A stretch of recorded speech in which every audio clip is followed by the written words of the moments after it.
lot, now you know I'm coming through. When the growth look good on you, best believe they wanna screw now. I've been trying to climb, devil threw me in the dark. Baby, don't be insecure, you can still go make a mark like blow. Could never let them drain my soul now. Blow. Table turning like doorknobs, wow. Blow. I think I'm about to set sail. I'm a walking, living legend, walking with my chest out. Life keep dealing me cards, I keep fitting in love. What is going on, people? We are back in the building. G, you already know what time it is. You know what it is. And today, guys, we're going to be taking a look at Trent Alexander-Arnold. And we're going to be taking... Someone's going to get feedback. Sorry about that, guys. Yeah, we're going to be taking a look at Trent Alexander-Arnold today and taking a look at how his position might actually affect Liverpool's transfer window this summer, and also taking a look at how it might affect us moving into next season. Sorry about that feedback, guys. We're here. We've got a full house today. Everybody, talk to me. Enz, Michael, Fozzie, thank you for joining in. John, you know what? This whole time I'm thinking I was about to call you 12th man. John, we're here this evening. How is everybody doing? 12th man too. How's everybody doing this evening, man? How's everyone doing? I just want to say respect, man. Appreciate the invite, bro. It should be a great conversation. Trent, my guy. Hey, listen, I'm not here to take anyone cooking, so be prepared to debate me if that's what you came here to do today. Hey, Fozzie, man, how are you, man? How you doing, bro? I'm good. That's all right, bro. I just come back now, so it's all good. Yeah, listen, Trent is the guy. Trent's the guy. He's a creator. He's everything to Liverpool, coming through the youth system and all that stuff. So yeah, let's talk about him, man. Let's talk about him. Thanks for inviting me as well, bro. Thank you very much. No, don't be silly, man. Michael, how you doing this evening, my brother? You good? I'm feeling shades. Yeah, I know you're good. You got the shades on. You got the bloody. I got the shades on. The kid is on. We're all good. Nuggets are champions of the world, and Liverpool are a laughing stock. So at least we get to talk about Trent, which is some positives in Liverpool at least, because everything else right now, I don't know. But thanks for having me on, G. It's always a pleasure. No, don't be silly. And John, chat to me, man. How are you doing this evening? Can you hear you? So? Oh, I didn't hear you say my introduction. My bad. I just said John. That's why. No, good. I'm good. Chilling. A little disappointed about the results of the NBA, but it's all good. We'll move on past that. I'll leave that beef between you two. You guys can obviously settle that backstage. I'm not going to get involved in that. But guys, big up everybody who is obviously in the chat at this present moment in time, and big up KLFC, big up Mary Ann in the building. Scraps, yeah, I know. I just sorted out the feedback. So thank you very much. Big up Alexander. The loss. Trent's defensive ability has to improve. Let's wait. Let's not. Enz already said he didn't really want no slander this evening, so I'm going to try and keep it nice and humble this evening in terms of Trent. So let's kind of leave it there. 1 second. Boom. Obviously, big up Enz and big up Ravi. So obviously, I wanted to take a bit of a deeper look, obviously, in regards to Trent and how his position has kind of changed over these last 12 games, of the season. How Liverpool obviously have set up, we've gone to 3 at the back with the 3-2-2-3, however you want to 3-2-4-1, whatever formation you want to kind of call it. But I wanted to take a look at Trent specifically, purely because I feel like we've changed the system because of Trent. You know what I mean? We haven't changed it because of anybody else. This is prior to us obviously signing Alexis McAllister. We haven't really looked at, okay, what is his role going to be next season? Because I believe that, in my personal opinion, the transfer window is going to kind of hinge on what Klopp wants to do with Trent, next season. Is he going to play right back? Is he going to stay in that defensive midfield position? Should he stay in that defensive midfield position? I know a lot of people, have spoken about Trent moving into midfield. Obviously, Enz, we had that conversation on your stream a couple of days back, talking about Trent coming into that first team originally as a midfielder, but then obviously playing as a right back. And of course, he's played there for these last 12 games and he's done well you know what I mean? He's done well, you know, ultimately getting himself assists, becoming a bit more pivotal to what we need going forward. Does that then mean we keep him there? So I'm going to open the floor up to everybody here. Guys, chat to me. What do you guys kind of think? In my opinion, I think it's worthwhile keeping him there. I think, you know, the narrative is he can't defend. That's the kind of stigma he's now has to suffer throughout his career now. Even though we won all those trophies we won with him playing at right back, and if he couldn't defend, we would never have won those trophies. But it is what it is. We'll go past that. In terms of the midfield, he played there for 12 games. You could see the aggression was back. He was high on the list for interception, tackles, duels won, and you're looking at progressive passes. He was literally the main creator from that deep role when he was playing. Obviously, before he moved into midfield, I think he had maybe 1 or 2 assists. He ended up with 9 assists, so he ended up getting around 7 or 6 more assists during that period where he played in that midfield role. He started scoring goals again. Even his distribution in terms of he was a lot more precise, where from right back, he used to be those Hollywood switches. You just switch it for the sake of switching it. But when he was playing that midfield, you can see that there was a thought process. And the more and more games he played, the better and comfortable he got. You start seeing him doing little pirouettes in midfield, skipping past players, little nutmegs here or there. That lovely one against Zinchenko against Arsenal, and that lovely little dink back post to Bobby to head in. And even his pass against West Ham, where he kind of cut open the team played like a driven pass into Gakpo. Gakpo took it on a half turn, drove it and hit it into the bottom corner. And even the one when he gave to Fab and then Fab assisted, I think it might have been Mo for one of our goals most recently. But no, man, I think him staying there, I think it's easier to replace him at right back than it is to get a player in terms of his ability in midfield. I know we're linked with a couple, but I still want them regardless, even if you're going to play Trent there. But I think Trent just adds that extra dynamic, that dynamic. I don't know, bro. He just offers us something completely different than all the other midfielders. So hopefully he stays there, man. Hopefully, in my opinion, I think he should stay there. We will get another right back or a centre back that can play right back. And if not, got Joe Gomez. Use Joe Gomez as a right back. I think everyone said he can't play centre back. Why not play him at right back? And he looked good playing at right back, unless you guys on the panel have he does. Opinion on it. He looks actually accomplished there, to be fair. He looks more confident there. He's a right back. I mean, I agree with what you're saying, to be fair. I agree with what you're saying. And Michael, obviously, your introduction was perfect, kind of segued into what I wanted to actually ask you specifically. Do you think Liverpool should just stick with this 3 at the back? Obviously, Enz is there talking about leaving, obviously, Trent in that midfield position. So do you think that Liverpool going forward should just stay with the 3 at the back? Or do you think we should just go back to the 4 at the back, potentially sign another right back and still push Trent there, or just leave Trent in that position? This is a tough one. I think this is the problem that Klopp is facing with this transfer window is center backs are expensive and midfielders are expensive. So which one are you going to choose? Are you going to refurbish the midfield, or are you going to buy a good center back? Because for me, I look at our defenders. I mean, do you guys trust Van Dijk for next season? He got done yesterday against Croatia again. I look at Konate. I love Konate, but he does have a mistake in him. And then Andy Robertson, I think, is better going forward than defensively. He's very good defensively. I think much better than Trent. But as a third center back, I would want a guy like Inacio or somebody left-footed to be in that center back role. I'm happy playing the back 3 and moving Trent into midfield because I think Trent is just happy there. The guy doesn't want to defend. You can clearly tell by his body language for majority of this season. He's fed up. He wants to be involved in the attack. He wants to get to the final pass. He wants to make runs into the box. That's what I like to see with Trent.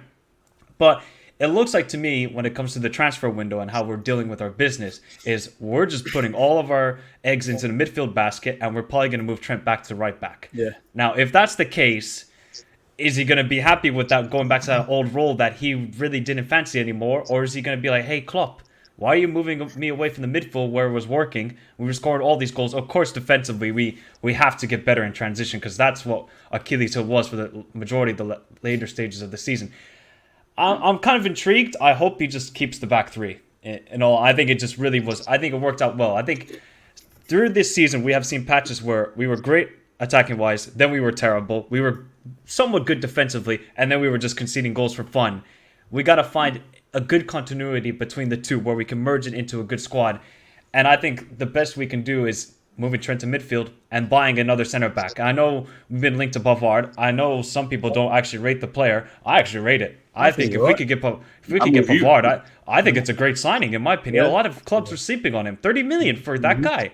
World Cup winner. Plays at Bayern Munich under high pressure moments. Won the Champions League. I'll happily take Pavard. Yeah, okay, look, he's not the quickest, and people can say, oh, he's not Prem proven. Okay, was Holland Prem proven? Was Pep Prem proven? I always hear this Prem proven word, which I try and just disintegrate from this world because I think it's the most bozo word I've ever seen in the footballing media. I would like to get Pavard, and I would actually like to get a left-centered center back. Now, the problem is there's not a lot of good left-centered center backs in this world. Now, the only two names I could think of that I would rate and highly signed is Scalvini from Atalanta and Inacio from Sporting. But with our owners, we ain't going to get that. We ain't going to get that, so we're going to have to stick with Andy. No, Scalvini would be a crazy price, I think, as well.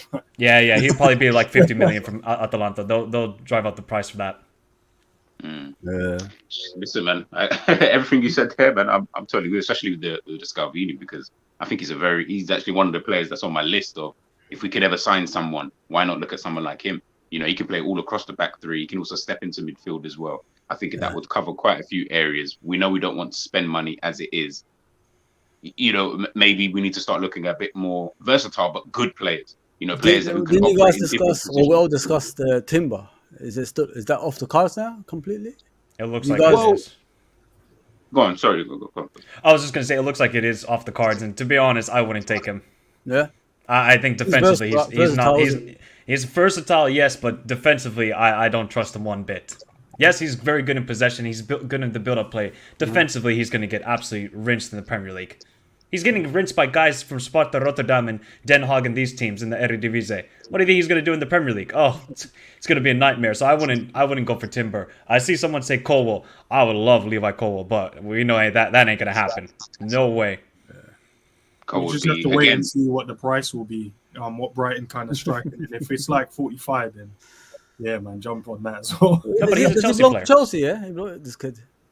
Yeah, Brighton obviously offered 40 million. They rejected it. So if they're looking around the 45 million mark, why not? And you see, it's funny because we started this conversation. Obviously, the stream's about Trent, but look how this impacts all the other areas of the pitch. And do you know what I mean? And this is why I really wanted to talk on this. So, Fozzie, chat to me. Obviously, you mentioned Timber. Do you think that would be, you know, getting someone like Timber in? And I'm not really an expert on Timber, so to speak. So I know that he can play centre back. I know he can play right back. He can, would I say, step into midfield, but I wouldn't say he can really play there. I know him and Edson Alvarez, you know, they were able to swap between the two, you know, within games. Yeah. If we're looking at, say, someone like a Timber or like a Pavard or whatever other right side centre back, what does that then mean in terms of the role for then Trent? Because with these with the way that I would think that you play with a three at the back, it shouldn't be so much focus on Trent, in my opinion, to then have to get back there, defend, do this inverted thing. I feel like he should be given a bit more of a freer role in terms of less defensive duties, but I don't know what you guys think. Well, Fozzie, I don't know what you think. I've got to be real with you guys. We're gonna go back. He's gonna go back to right back position. That's what's gonna happen. We're gonna get the midfield that we're after. Thuram and someone else probably on top of that. I know you guys don't want to hear it. I mean, like him playing in that role, in the inverted role. But the thing is, guys, like a couple of seasons ago, were we saying that when we was challenging and all that stuff? Not many people were talking about it. You know what I mean? So it's all to do with the personnel. You just have to get the right personnel in that midfield for him to perform in that right back position like he used to before. And it clearly shows he gets targeted every game. And if he hasn't got a player that's gonna like back him up like Henderson used to do in that right sided position, he will struggle no matter what. So as I said, I see Klopp doing what Klopp normally does. He's gonna go back to his 4 at the back, 3 in the midfield, and he's gonna go 3 up front. That's how I see it. When I know Klopp, I never see him play at 3 at the back. I know you, you think I'm against 3 at the back, but I'm not. To me, it's no, I don't think I get that. I'd rather have formations that suit certain games. You know what I mean? So we can win. If we could do different formations, I'm happy with that. If it's 3 at the back, whatever it is. But next season, I can see. I think we're going to revert back to the 4 at the back and the 3 midfield and obviously the 3 at the front. Do I want Trent to play as a midfielder? Yes. And do I want him to go back as a right back position? Yes. You know, I mean, it's not the be or end all, as long as we get the right personnel to cover that right back position if he moves into midfield as well. So the kid's phenomenal. He could play any position, you know what I mean? And his creativity does impact the team at the same time as well. And if he plays as a right back or a right midfielder, as long as he's got the right personnel around him, I'm happy wherever he plays, man. You know what I mean? As long as Klopp has that influence in him and, you know, to get the best out of him, I don't care where he plays, guys. I honestly don't, because like I said, when we was winning, nobody was saying push Trent up to the central midfield role. We was winning every game. We almost won unbeaten with him right back at one stage. So we'll just have to wait and see what happens in the summer. But yeah, whatever Klopp wants, as long as he gets the right personnel around the team, I'll be happy with that. I'm being realistic here. Nah, I feel you, man. 12. Chat to me. Do you kind of just subscribe to that kind of notion in regards to Klopp? And kind of what Fozzie's saying, you know, in terms of next season being, I would say, just being a bit more unpredictable. So if we do revert back to that 4-3-3, do you think that's a good idea? Do you not feel, or do you think that maybe teams may have potentially worked it out? Or do you just think it's a case of, well, once we get new players in, that 4-3-3 should just kind of work again? Or do you think stick with the 3-2-2-3 and then get Trent in that position and then obviously buy different players in other areas? I think if anything, we're doing a disservice to some people by framing it as a 4-3-3 or a 3-4, whatever formation you're trying to put out there, primarily because, one, I believe I've been saying since the beginning of the season that Klopp plays an amoeba style formation, something that you see Pep do. And that is something that is interchangeable with the players. It's also is a formation that somewhat adapts and adjusts to whatever is whatever they want to give or take from their positioning on the field. But when you talk about also with the formations, you know, oftentimes when people say, oh, well, he's playing a 4-3-3 or they're in a 4-2-3-1, they're not. They're more so, as we all know, Trent, for instance, plays defensively as a right back, but when we go forward, he's playing more of an accelerated or an advanced positioning in the inverted fullback position, which is more in the midfield. So, you know, that is obviously going to have a quote unquote adaptation of your formation. So when people say these things of what formation, I'm not really solely looking at what kind of formation per se that we're going to be in. I think of more so as the personnel on the field that can perform the duties that we're looking for them to perform. And that's the most important part of it. And I think that, I don't know, maybe Michael's out with the team last night, drinking last night, but I do not think that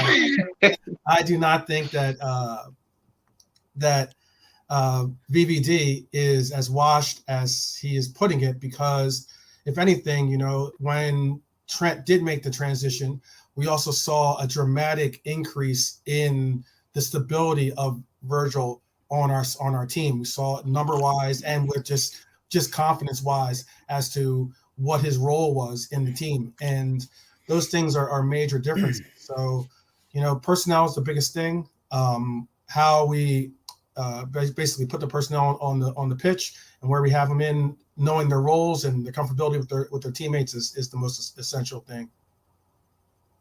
The thing is, I feel like everyone's making good points in terms of, I guess, how you guys have kind of framed it and how you think in terms of how we're going to move on to next season. And even what you're saying there, Fozzie, obviously, I know your point was different to everybody else on the panel, but even that, I'm even looking at that, and what you said wasn't incorrect. At the end of the day, when we was winning, no one mentioned about Trent going into midfield, even though we knew that Trent was, you know, was originally a midfielder kind of thing. And we all know of Trent's deficiencies. So it's like I mentioned again in the show the other day, you know, he's always had these deficiencies in his game. Obviously, last season, it just got shown, you know, tenfold. Obviously, the whole team was bad, but, you know, what are the deficiencies? What are the deficiencies, though? What are I would say, in my opinion, I would say he's someone who, positionally, I feel like he's not really.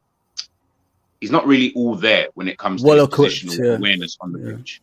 You know, I feel like actual defending in itself, I think he's actually all right. I think we don't give him that kind of credit. His 1v1s are good, you know, stuff like that. Yeah. That part isn't really my main issue. It is just more his positional awareness on the pitch. Is that I feel at times he becomes a little bit, he loses concentration.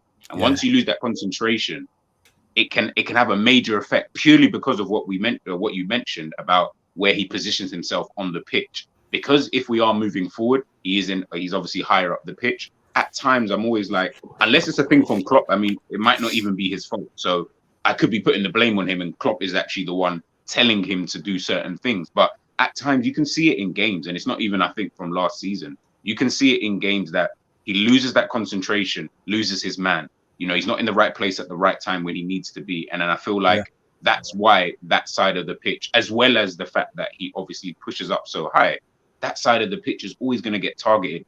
As Michael said about Robbo's actually switched on defensively. So you're not going to really catch, even though Robbo does get up the field, kind of just about as much as Trent does.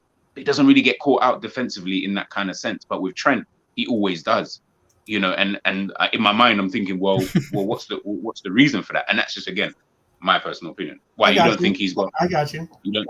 I disagree. I disagree. Can I ask you guys a quick question? Speaking. Can I ask you guys a quick question? Yeah, of course. When you guys look at Trent, do you actually look at him as a right back or a guy that can play there? So when you talk about, obviously, when he switches off and he doesn't probably track the runners and the way he kind of defends or the way he plays that role, I don't think he plays the role as an actual right back, in my opinion. If you watch him, he's just like a guy you just kind of feel, he just fills the gap or fills the position. Right. When the attack is coming towards you, Yeah, it's like the right back, when you talk about right back, you look around the world, you're like, okay, guy that's very strong defensively, does his job there, positionally very aware, you know, he mops up back stick, make sure he's always he's got that covered. And then if needed, he's there to offer you an overlap. But when you watch Trent, it's like he's an actually attacking player that we've gone, oh, you're too good to not play. But at the same time, you're not a right back, so we'll just chuck you in anyway. And then all I need you to do is just be competent enough to kind of play in this position. Just track your runners when you need to track them, you know, pass when you need to pass, offer an overlap when you need to. And I think he evolved the position in terms of the way you guys look at him as a right back. But you said it right there, the evolution of the position. I think that, like, unfortunately, sometimes people get so stuck in these sometimes archaic definitions of roles for a position. Because there's no real left back, if not right back, that really plays a true traditional left back or right back. Okay, in the league, and we exactly. You're right, Tom, man. Because if you look at Kyle Walker, everybody thinks he's a right back, but he's not. He's a third centre back. If you look at Kyle Walker when you watch him in the games, he doesn't go too far from that halfway line, does he? He's not like these modern day right backs that go and cross the ball in and things like that. He's like a third centre back. Just watch City when he plays. He's like a third centre back. I've been watching him for a while. I think to myself, why doesn't this guy ever go forward to cross the ball in or anything like that? And people don't even notice that. They actually always plays free at the back at Man City. But often people refer to Walker as one of the best right backs in the world, or at least he's been described that. I think sometimes though we have to really take a step back and say, look, Trent, as we all sometimes have said, is a generational talent. But then again, he has transitioned the position of right back into a mold where most right backs try to be more like Trent and his skill sets. So when we think about these different things, you know, we all want to see goals. We all want to see offense pretty much. You know? A lot of times we've transitioned some of these more traditional positions that are more defensive minded into offensive, or if not hybrid versions of these players or these positions. And that is key. But we can't get out of that mold of saying, oh, he can't defend or he can't do this.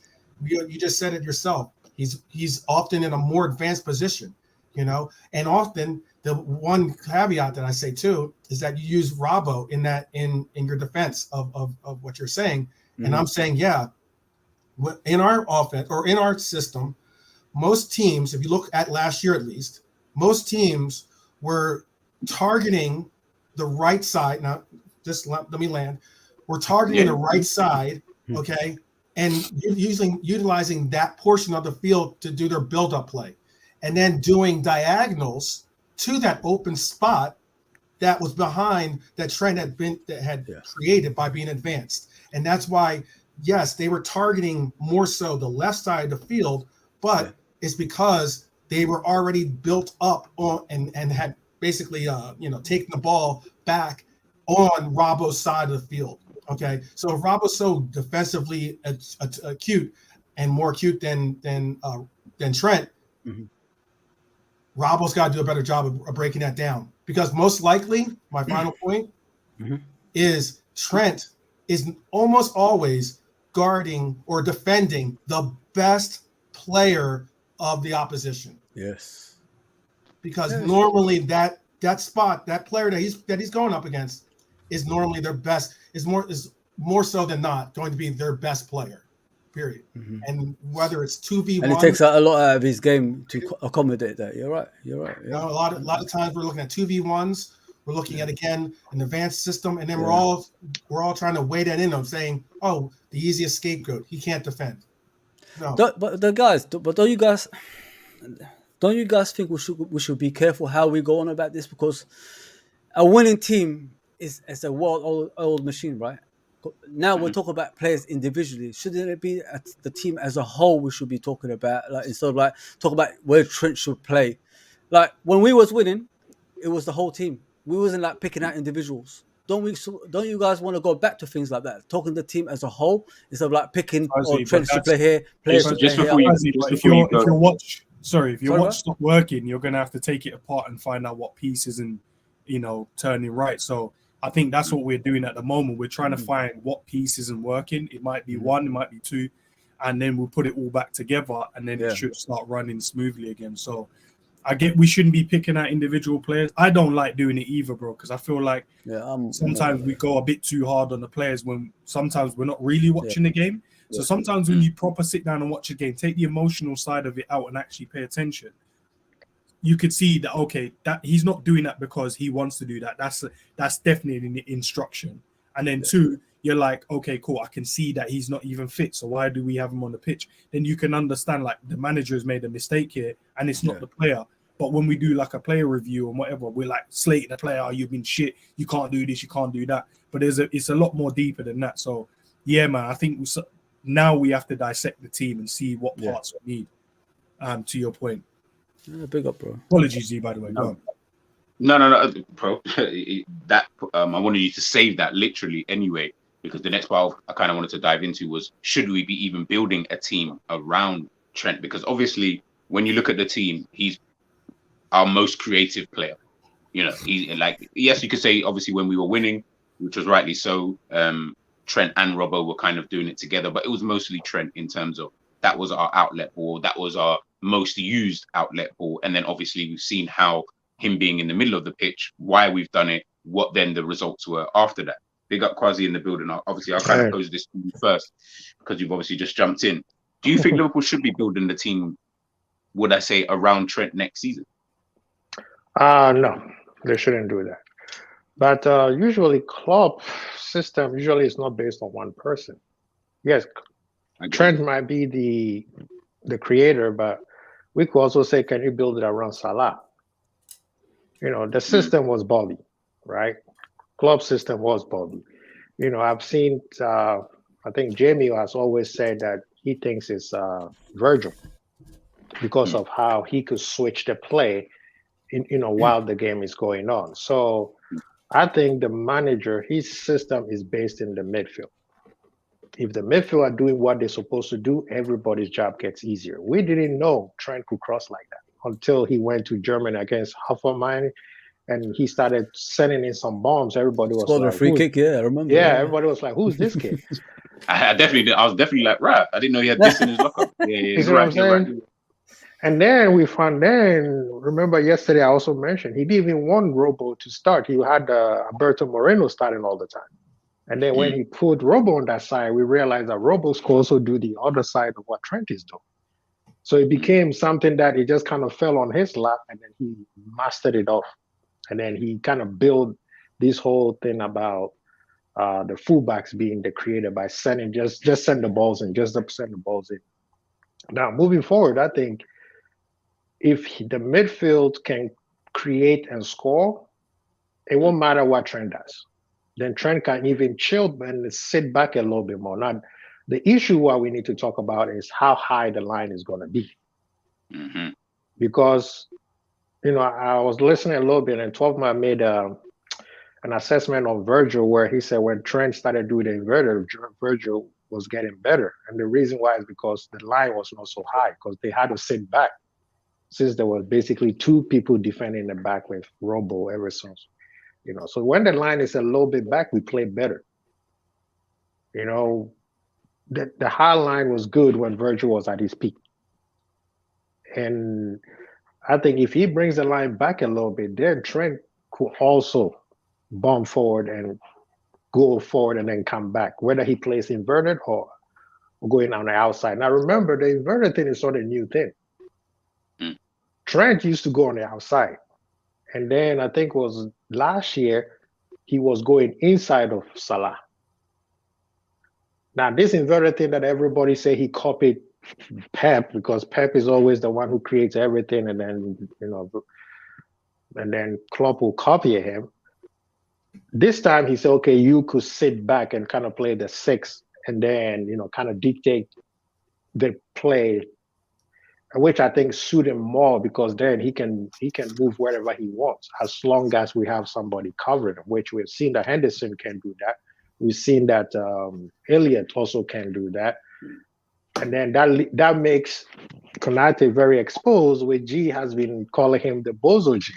The Bozo gene wasn't there when we were playing our actual back four. No, it's always been there. No, I think he's always had the Bozo gene, but I just think, again, like most things, you don't notice it until it comes into full force, and then you start to he actually really, I wouldn't say Van Dijk's made mistakes this season, but I wouldn't say he has a Bozo gene, if that makes sense, because I don't feel like he has that in him. It's more, but he's made mistakes, whereas Konate generally has a Bozo gene. I think you are anti-height, anti-tall people, because a tall defender like him. Listen, you're gonna make people think I'm some short guy. A tall defender like Konate, sometimes his movement's gonna look like, you a little bit bumpy on skate. Remember what's his name? I forgot. Saka. Saka. Yeah. Saka. He was a great defender, good defender, but his weakness was his ball control wasn't there. And then when he had the ball at his feet, it looks like he's both left foot. So I think moving forward to finish with the question, Trent should be part of the system, because when Klopp's system started going at his peak, it was everybody doing their job. When you take somebody out, we felt it. And at the time, he only focused on maybe 12 or 13 players, and they all never got injured. So it worked to the perfection. And then when one person got injured and the next person coming up was not as good as the one who was there, we felt it. So the system has to be a machine where the person who's being a replacer, if that's a word, should be almost as good as the one who started. That's what I think he should be. Can I just read out a quote though, real quick, to something so we can stop this narrative too. I learned a lot watching by Liverpool. He said in his pre-Arsenal press conference on Thursday, "It's the team I watched the most for obvious reasons, because they were our biggest rival in the last years, and they're going to come back sooner or later. I tried to copy some things. If I like it, feel it, can adapt it for the players I do it." You know who said that? Pep Guardiola. I knew he's gonna. Yeah. So I this is what I mean by narratives and these things that we hear sometimes from pundits and such. Like, you've got to sometimes step back and really do the deep dives, or listen to some of the great panelists that we have on our panel today that do deep dives, that do research, do a lot of different research, and just don't listen to just punditry and parrot out different things. Look, Pep Guardiola, the inverted fullback and all these different, and the box midfield, that's not some new formation. That's not some new creation. That was from 1928, I think, or something like that. Okay, from a coach from that era. Okay, but he brought it back. Okay, like if anything, it's like fashion. Sometimes fashion repeats itself. You know what I mean? Bell bottoms were in the 70s, and all of a sudden you see them back. Okay, like things happen for a reason. It's a matter of being a genius enough or intelligent enough to know, hey, I can learn from my history and implement it into my present so I can create a better future. And that's what great coaches like Pep, like Klopp do. And like sometimes when I hear these narratives, I gotta shut them down, because that's not the reality of it. Is that Klopp does do some great things. He should get credit for it. Pep does great things. He should get credit for it. You know, the Trent Alexander thing about him not being a great defender or a good defender is bogus, because you're not weighing in exactly all the factors that we talked about, and how advanced and forward he is, how different of a system he plays, in the sense of like what role he's starting to play. He's one of our main creators, if not the main creator on this team for the last 5-6 years.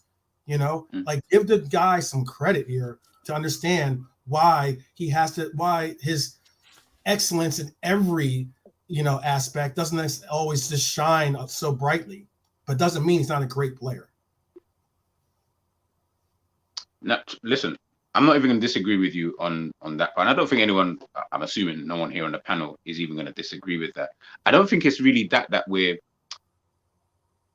I'm specifically anyway looking at. I think En's kind of said it there. It's like, if the watch is broken, you're going to try and, you're going to try and get the parts to try and fix it, and wonder, try and figure out how to fix this. What's the best way to fix it? Do I need to get new parts? It's too old now, i.e., certain players declining and stuff like that. Do I need to maybe change some things around? Whatever the case kind of may be. And I think, again, like I said, obviously we've just come off a really crap season, like a real shit season. Sure. So of course there is going to be questions asked, because the reality of it is, when your team has that big of a drop off from being a team that have been so good, or have been at least competing, with the Manchester City, to then have that kind of a drop off, there needs to be a question asked. I don't think we could have sat back at the end of this season and just sat there and said, you know what, we'll just go again. It's not a problem. I don't think that could have been a clever conversation. I'm not saying that Klopp's doing that. He probably is sitting there and trying to figure out, how can we go again? What do I need to do to make sure that we are back at the top? Because other teams are going to improve, and it's going to get harder, and et cetera, et cetera. So if we're looking at Liverpool individually, that's why I feel we do need to kind of dissect some of these things, because we don't know what the future holds. We have no idea what's going to happen next season. For all we know, we're just going to go literally straight back to where we were 2-3 years ago. And it's just going to be, we'll go again, potentially. Or this is going to be the beginning of the end, where Klopp's last few seasons here, it's just not going to work. Again, we don't actually know. And I'm not saying either, because I wouldn't want to bank on anything at this current moment in time, because we have got good players. Trent is a good player. Van Dijk a good player. Alisson a good player. Salah a good player. Great players. You know what I mean? Like you know what I mean? We've got these so-called world-class players. So I'm not going to sit here and say, no, we're just going to be shit for the next 2-3 years.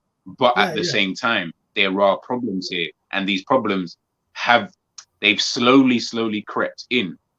And you'll probably remember, Savage spoke about not last season, the season just gone, the season that we went for the quad, and he spoke about the performances. And that's something I always keep remembering, because people speak about that season. Great, we went for a quad, etc., etc. But then sometimes I feel like, did anybody really watch those games whilst they were actually happening, or were we so more concerned with the results at the end of it? Because if you watch the games, you would have seen that the performances were starting to wane as the season went on. And then it's like last season for me wasn't just oh my goodness, Liverpool just went from amazing to shit. No, the performances were always there. We were just getting away with it. Individual brilliance. Luis Diaz obviously coming in, bringing a breath of fresh air. Mo Salah doing something that Mo Salah would do. Sadio Mane getting himself a goal. Individual brilliance. Wasn't a team thing, in my opinion. It was more individual, because we have those players. Last season, now everyone's kind of fallen off. Do you think that we've always do you think it's been coming? It's probably the question I want to ask you. I'll let Michael jump in on this one, because Michael, man, and then I'll jump in after. Yeah, do you think? So do I think these performances have been coming for the last couple of seasons, or what's the question? Yeah, in these last, like, it was last season. Forget that we finished fifth. Obviously, that was a shock to me. I still thought that we'd finish in the top four. But in terms of the performances and in terms of how the team is, how the team was, certain players and things like that, did you think something like this was kind of coming last season? I mean, a little maybe bit. not as bad, obviously. Not as bad, but I just didn't think we would have, because we didn't invest into the midfield. And I just knew this midfield can't compete another season. I knew it. Mm-hmm. And what happened? They all fell off. All of them. Fabinho, Hendo, and once those two guys who have been so vital to what Klopp has wanted to do with this system and these players, it's just completely fallen apart. And then Trent got exposed, our defensive line got exposed, and without Alisson, we would have, I think we would have been in the position of Chelsea, generally. Without Alisson, we would have been maybe 10th, 11th, around there, because he saved us in a lot of games. And I can still remember those performances we had when we were going for the quad. I think it was like, what game was it? There was a game where we struggled really badly, and we got just, it was more just individual brilliance that really got us out of games. And I think somebody says in the chat as well, we struggled against low blocks, and that's something that's been really hindering, I think, Klopp during his Liverpool era, is that we have struggled big time against low blocks, and we still haven't figured it out. And maybe you kind of figure it out now with Trent in this new midfield role, because then it allows more options into the box, and there's just more, somebody who can place a final pass, because none of our midfielders do it. I don't, like Fabinho, he can do it, but I just don't think he has the legs to do it anymore. And I've kind of seen in the last couple of seasons, we're getting to the finish line, but because we're so results driven nowadays in football, that it's about getting the results, getting top four. We're so driven by top four, you just have to do it.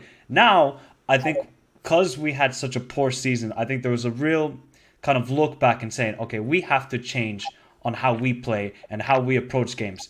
Hopefully Klopp has done his homework, and hopefully we get the right players in and we kind of see a little bit more changes. But if we go back to 4-3-3, well, what's the point then? Because we kind of went past that era. We need to go into a new Klopp. If we go back to 4-3-3, I feel like we're going to struggle against low blocks. And I think the question, like building the team around Trent, there's only one player in this world I'm building a team around, and that is Lionel Messi. That is the only one. Everybody else, they can try and fit into the team. Lionel Messi, what do you want to do? That's what I would ask him. But Trent, he's going to have to be like that second or third guy that has to be integral to how we build this team. For me, number one is Salah, because he's our goal scorer. He got all the most assists last season. If he's not going, who in our forward line is going to score goals? Do you trust Diaz? Do you trust Nunes? No. Gakpo, I mean, we saw good parts of Gakpo, but can he be consistent for a whole season? Jota, if he can stay healthy, he's a goal scorer. So that's kind of what I'm seeing with this new role for Trent, and I just think it has to be in the midfield. If it isn't, then we're going to go back to struggling big time against low blocks. I was going to say this real quick. I can't add anything to that, bro. That's a tough act to follow. Questions up. Yep, this is the thing where I feel like I'm a double-edged sword in this, right? I know if we get the right players, Klopp is going to do his thing. We've seen it, not just at Liverpool, not even at Mainz. He did it. Yeah, you know. The thing with our manager, which I get frustrated with him, is he should have just focused on coaching. When he started meddling with, I want to be more in control, that's where everything fall over him. And he didn't have the control. The owners are also part to be blamed for this. Everybody understand that. They gave too much power on him, and you can't blame him. The guy just created a miracle. Why not? You have to give him what he needs, right? But the part where I got frustrated is if they had stayed on course on the model that they created, which now even Barcelona is following, Manchester City is following, Chelsea is following. That's why they brought Pochettino in. If they had stayed on course with that model that they created, we will have never fallen off. We will still, maybe would have never won the league. We will still be out there top two, stretching Man City to the last drop, you know, because if Klopp had listened and said, okay, let me start making the changes as we go, the midfield would have been a brand new midfield now. You know, if you want to keep Milner, you want to keep Henderson, cool, keep them. But they are not starting. You know, you need people like Milner, you need people like Henderson, because that harmony and that leadership they bring into the dressing room, which people always underestimate, is very, very serious. That's why Chelsea is struggling. Because can I just who's the leadership on City then? On City, they got 3 leadership. They got Diaz. They got what's his name? Midfielder. Gundogan is the leadership, you know. De Bruyne is also in leadership, and then Rodri is also. They got at least 4 or 5 guys who are leaders. Kyle Walker as well. Kyle Walker. You see what I mean? Those type of Kyle Walker is a guy that is not skillful, but he brings the energy. Yes. So you will follow him. You will follow him through a brick wall. You tell him to do something, he'll do it. That's the kind of person he is. That's the same person that Milner was. That's why Klopp loves him so much. Yeah. You see, Liverpool, we do have leaders, but I will never make VVD a captain because of his temperament. He's too nonchalant. I've always said that. Trent, same type of thing. That's why Henderson is so pivotal, and that's why Milner was so pivotal, because they balance each other. When you look up front, you don't have leaders. Salah is not a leader. Yeah, he's great. He's great. The captain looks nice on him. But other than that, that's it. And I'm even going to say something that people, because we lost your mind. Go on. Messi versus Mascherano. Who are you picking as a leader? Mascherano. Exactly. That's exactly the same thing we have with Salah. Mm-hmm. It looks good. They are great. Because of that, you think they should don't put be too captain. much responsibilities on them, basically. Let them do what they normally do. Let's do do what you do. Just focus on what you do. Yeah. And now, right now, do you know why everybody wants Alisson to be a leader? Because he stepped up. It has. And he started talking. And he started doing things that we never seen from Alisson. It wasn't just him saving us. You see, that is the problem. And that's where Liverpool, we need to bring some leaders in there who's going to be telling people, hey, what's up? If you don't worry about what the manager said. I got it. You're 100% right. Because if you look at the winning team that we had before, the whole team was a leadership, wasn't it? If you look at from top to bottom, they were all leaders. And that's what we need to get back to. And this is why we're probably struggling last season. And giving these youngsters a chance. You got to give them a chance, but it'd be good giving them a chance when we're winning. Not when we're struggling. You know what I mean? And it affected their performance last season as well. Yeah, but you're 100% right. If you look at the previous seasons, majority of the players we had was just leaders. Wijnaldum's, Mane's, Salah. I mean, the list just goes on, and that's what we're missing. You're 100% right, bro. That's actually an interesting point. I was just writing something down to that, but I'll get to that in a minute. We'll get to some of the questions that people have been asking. Guys, big up everyone in the chat. Make sure you guys are obviously smashing that like button, and thank you for everyone for joining in. So we got ZX. Tyrone Mings is a left-footed centre-back. Would any of you guys take him? He obviously fills the quota as well. Just a one-word answer. No. Mike? Hell no. Thanks, but no thanks. 12. Hey, you thinking about this? Only reason I'm thinking about it is because of homegrown quota. Next question, G. Homegrown quota, and also, I mean, like not as a starting center back, but I mean, like, I don't think Tyrone Mings is a dreadful player. So, I'll keep Phillips. What's that? He's just a safe. I mean, like, is he the level of Nat Phillips? Sure. Okay. Hold on, are we saying that Tyrone Mings is the same level as Nat Phillips? No, I said, are we saying that Phillips saying that he's below Nat Phillips? Nat Phillips is a better defender than Tyrone Mings. I'll choose my Nat Phillips. Nat Phillips is better than Tyrone Mings. He's a better Nat Phillips. I don't know about that. I choose. G, ask yourself the question: when has Nat Phillips let us down in any game he's played in? Oh, I'm not saying Nat Phillips is a bad defender. I'm not saying he's a bad player. No, but the sample size is so small regardless anyway. How do you know that Tyrone Mings did? Okay, I get that, but at the same time, then you're looking at Tyrone Mings. How many times has he cost Aston Villa with his? Untold, mate. Listen, man. Even if you want to take, even if you go 10 games and offer 10 games, those 10 games Nat Phillips would offer you would be way better 10 games than what Tyrone Mings is offering. And then also, G, you have to understand, Klopp did not play at Nat Phillips' strength. Nat Phillips is not a pacey center back. So there's no need for you to push the line way over there and then he's going to strike. So if you bring the line back, it's more like a John Terry type of defender. Hey, thank you. And look how amazing John Terry was. I mean, John Terry was like, he didn't need pace. He was a smart defender. The only time that Nat Phillips got found out for the pace was when Eze just ran through our midfield and then played it into Zaha, but no one's really catching him. But bro, Eze ran, I think it was like Henderson and but the thing is, by the way, I'm playing devil's advocate. You know, I'm not saying I'd pick. I'm just asking. People talk about that. All I'm saying is that didn't Gomez face the same thing as well? People in the chat, let me know. Tyrone Mings or Nat Phillips. I beg people. You're already saying it, bro. One Tyrone Mings, bro. Let me know. Anyways, we'll move on to the next question. Can Trent play in the advanced midfield position in the 3-2-2-3? So not in that deep line playmaker. Do you think he could play further up? Yeah.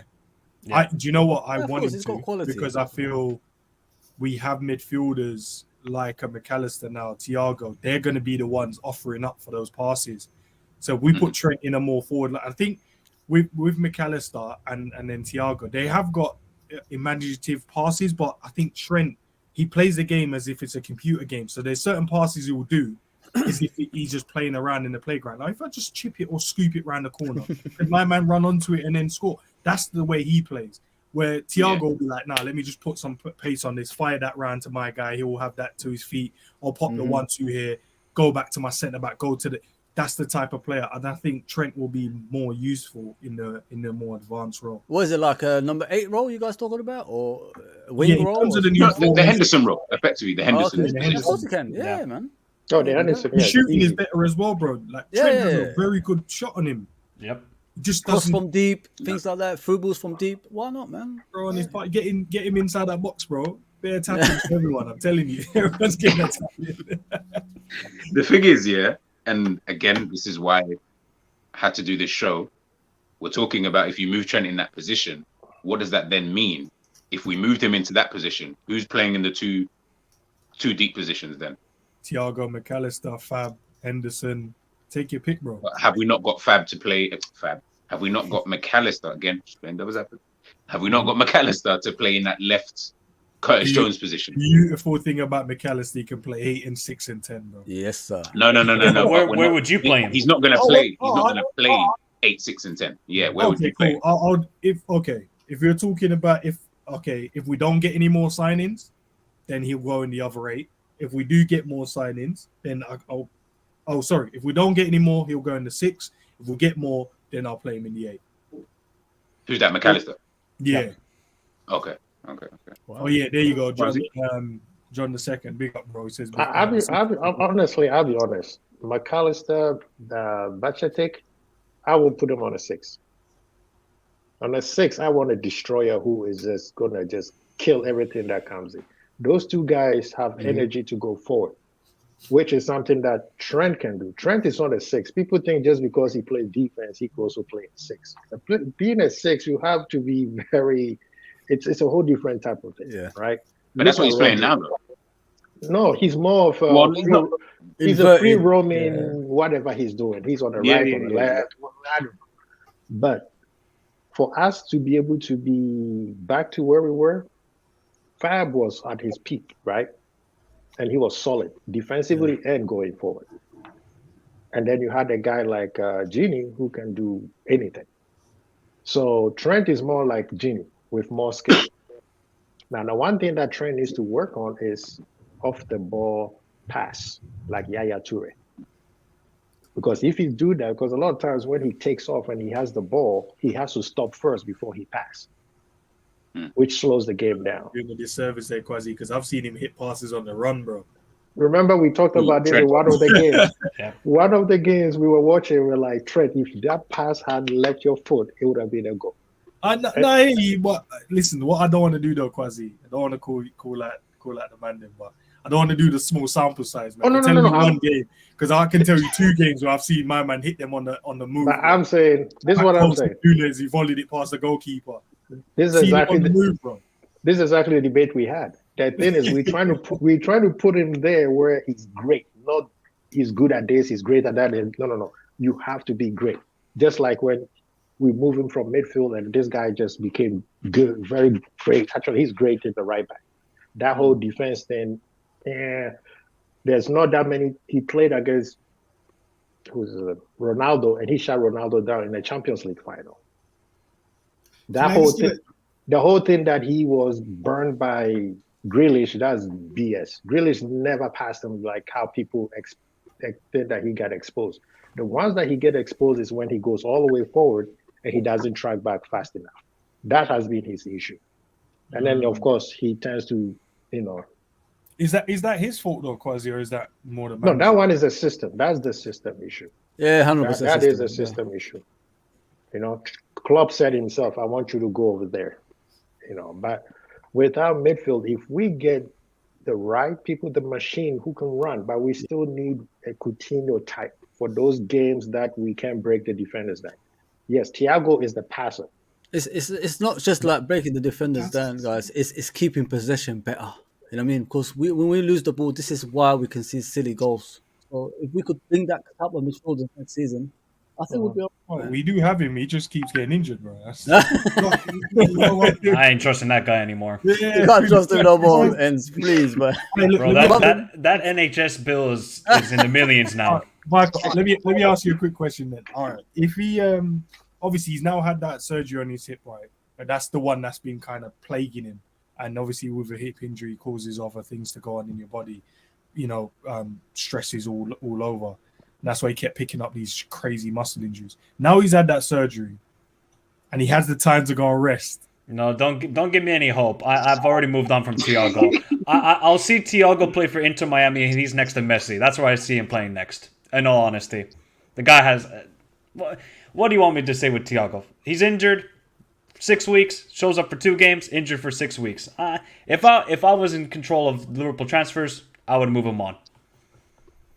Well, he moves on next season anyway on a free. Yeah, he's going to move on a free. Yeah, most likely. But then wouldn't you not utilize, if you have him and he's fit and available, you're not utilized? Because when we're talking about if we want to move Trent out of the so-called 6th position or double pivot, you could put Thiago in that role, bro. He could just be the one that goes, picks the ball and distributes, and the guy that retains possession. And he still has a great eye for a pass. Ends. That sounds all fantastic. But he ain't fit. I can't sell you. But he just got. I want you to sell it to me and say this guy's going to be fit. The surgery's going to fix him. I don't believe it. I just don't. He's not fit, but he just got surgery to make sure that he can try to do his best to stay fit. Sturridge had the same problem too. Yeah, he did. But I mean, they did the hip Stevie was you can't talk about these anomaly players. Do you know what I mean? Like Stevie's almost that guy who would play literally through a brick wall. Thiago's definitely don't give up on world talents like. No, I'm not giving up on Thiago. Dime a dozen. That's a wild call. That's hypocrisy, dude. That is no, but are we saying not like? Are we saying this? Again, I'm just playing devil's advocate. Are we saying don't give up on world talent because we've never ever signed a world talent before? So this is almost like, well, we signed this world class player at the time anyway. And because we've got him in there, we've got to just kind of keep him there. Like the guy is injury prone, he's unreliable, and it's like, go on. I have a question quickly, Kwasi, and then I just want to. I'm just going to throw my neck on the line. I'm going to say he's going to play outstanding next season for us. And how many games is he playing? Yeah, real talk. I reckon he plays over 30 games next season. What? Yeah. This is over 30. Yeah. Remember, in all competitions. Yeah. Okay. The thing is, people also have to understand, Klopp is not going to use him as much as he used him this past couple of years. The reason why he used him that much is because we didn't have replacements. And remember, in any super team, you are allowed to have one luxury player. City has one, except that he never gets injured. And that's good again. And Rodri. Rodri is solid. Yeah. Rodri is solid. I'm talking about a luxury player where you like, this guy, I will pay for him to stay. That's why they want to keep Gudogan right now. We can answer these guys in the comments, bro. Nah, these guys in the comments are moving crazy, boy. They're saying sell Thiago. There's a reason. I'll make it short and simple because I know G has more questions. I'll make it short and simple. The reason why I'm saying this is because if we stick to this new shape, because remember, the reason why he kept getting injured because we was playing 4-3-3 and then telling him to run up and down like a headless chicken in the 8. But if we play this shape with the 2 in front, in terms of your 2 6s, your 2 pivots, whatever way you want to call it, I believe he'll sit there and dictate the game and he won't have to move. It will be identical to how he played against Chelsea when his first appearance. Yes. And I know they had 10 men, so people were like, oh, he had 10 men. Mm-hmm. But the way he played in that game, if we can get him to play in that position, and I think with the new shape allows him to play in that role, where he just sits in there and just goes, receives the ball, play, and just keep ticking the ball around. I believe he would, like Fazzi said, he wanted someone to dictate the game and we lose possession in transition too easily. He'll be that guy, man, retains it, and he'll find the pass all the time. And then you have your killers further forward that do the thing, man. But, yeah, that's just my piece, man. Allow me, guys, though, in the comments. Plays for Liverpool, man. Remember this, yeah? Sometimes we might forget. Mark A, big up your damn self, man. But I thought the talk was that he, I'm assuming Trent, changed the right back role. I think that would be in relation to something. I can't remember who said it. I think we kind of switched over the notion, and I think he was talking about. I thought this conversation was about changing the right back, changing from the right back. But Trent did change the way right back was played in recent times. The bombing on the right. That's where we have emergence of Cancelo and James and all those type of players. Because it was working. Okay. Absolutely. Do you think he actually changed it, or do you just think because he was the best one at it? I.e., weren't other players already doing what he was not to the extent, of course, because he's fantastic at doing it, but players I feel like were already doing that anyway in terms of him was it was the way he brings the cross. The cross will just come from nowhere. It's like, but that's just down to his ability. That's not because that's the way that teams play. It's just his ability. He's able to do that. If we really want to talk about it, we could say, what's the name? Guy from Madrid with the throw left back. What was his name? Marcelo was doing the same thing. Yeah, that's what I'm saying. He was doing what yeah, but the thing with Trent was he was young. At that age, he was very young, and he will run and give you a good cross. And those crosses were deadly. All you have to do is just basically breathe on the ball, and the ball will go on the net. He made the right side, the left back on each team can't even move. And then the other left winger could also move because you got Salah and Trent coming at you. So with him, it was just, yes, he modernized it a little bit. I wouldn't say he changed it because that style always was there. We, the fans, are the one who say, oh my God, he did something nobody has ever done before. But he modernized it a little bit. And with the emergence of the front three, Mane, Salah, and Bobby, it made it flawless. No, I can't disagree, bro. And if I can't disagree, I'll just keep quiet on that. Moving on to like the last kind of thing I wanted to touch on. How does everyone think Trent's new role or whatever role he's going to be in next season, how does that affect our transfer window? So we signed Alexis McAllister obviously already. Me personally, I have no idea where this guy plays. Like in terms of, I don't know where he's going to fit in Liverpool's team. I think that's still dependent on the other players we may or may not sign. But obviously we've got Trent in that position. People are saying Bajcetic can potentially play there as well. We've got Thiago there as well. Do we need to also look at if he is going to stay in that midfield position? Do you change the formation really and truly if he's not there? Or do you actually sign someone to go in that position? Or are we fine in terms of, nah, it's okay because we've got Thiago, we've got Bajcetic. If that's then the case, if we, for example, will go back to a back four, do we then need a backup right back? Or are we going to just stick with, what's his name? Ramsey. No, Ramsey's going on loan. Connor Bradley. Like, how do you guys kind of see it? Ramsey was targeted as the backup for Trent. And on top of that, I mean, we do, again, I've been saying it since the very beginning of the year. I still do think that the future for Gomez is at right back as opposed to center back. And I also believe that if I had my choice, I would probably go for Tino on Southampton, for instance, as an option. So that like we can continue to build upon our youth and continue to evolve, because he's not going to play immediately. He's not going to be someone that you're going to need to rely on immediately. Looking at the future as opposed to the present. So if we were to go and do something like that, sure, if a player like that falls into your lap, absolutely take advantage of it. But I don't believe that we're in a crisis for right back. I believe that we do have options. It's just a matter of those options becoming fit or those options getting the opportunity. You got to realize Trent plays about 90%, if not more, of the minutes at right back. So it's not exactly like we're asking for someone to deputize and get quality minutes. I mean, you can look at the left side of the field, and we have a quote unquote legitimate left back option. And how many minutes does he get comparative to Robbo? So when it comes down to, focusing or worrying about about the transfer market, I believe that there are other concerns and other priorities that we're going to place before we get to that option. Fozzie, to kind of piggyback off what John's saying, do you then think that Klopp needs to then start rotating a little bit more? Or are we fine with, I guess, the 90% that he obviously is playing? Because how are these players supposed to get up to a level to be able to replace the players who are in the first team if you've got a guy in the first team who's playing 90% of the games?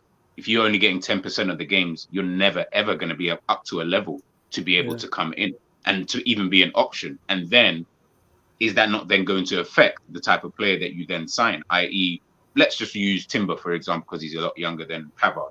If you get someone like a Timber in, how does that work? Because obviously he can play centre back, he can play right back. So let's say he's in there for both those roles. If he's never really played, isn't the whole point like with us, the way we're discussing things as well? Isn't it like, in a good way that we could do different formations now if we get these type of players in, and you could play Trent in different formations. You said you don't know where McAllister plays. He could play as a double pivot. He could play as a number 10. He could play at wide. So now, if we have these kind of options, we could rotate the team even better, if you know what I mean. But I don't think we should stop at McAllister. I'm hoping this is going to get two midfielders to back up that midfield as well. So if we get these personnels in, I think we've got a better chance of like rotating better. The whole point we want to get out of as well, guys, is we don't want to be that team that runs down the players. You know what I mean? Like to the point that we're at right now. So you got to learn from the mistakes we did and then move forward so we don't get into this situation again as we go along. So that's what I want to do. You know what I mean? But going back to your question, in regards to rotating, it's the way, bro. It's the way. We've got no choice, and that's the way we've got to go forward, in my opinion, bro. Like, because I don't want to go back to this place again, man. You know what I mean? We're still thinking we're playing smart kind of way of like thinking, and it just cost us, man.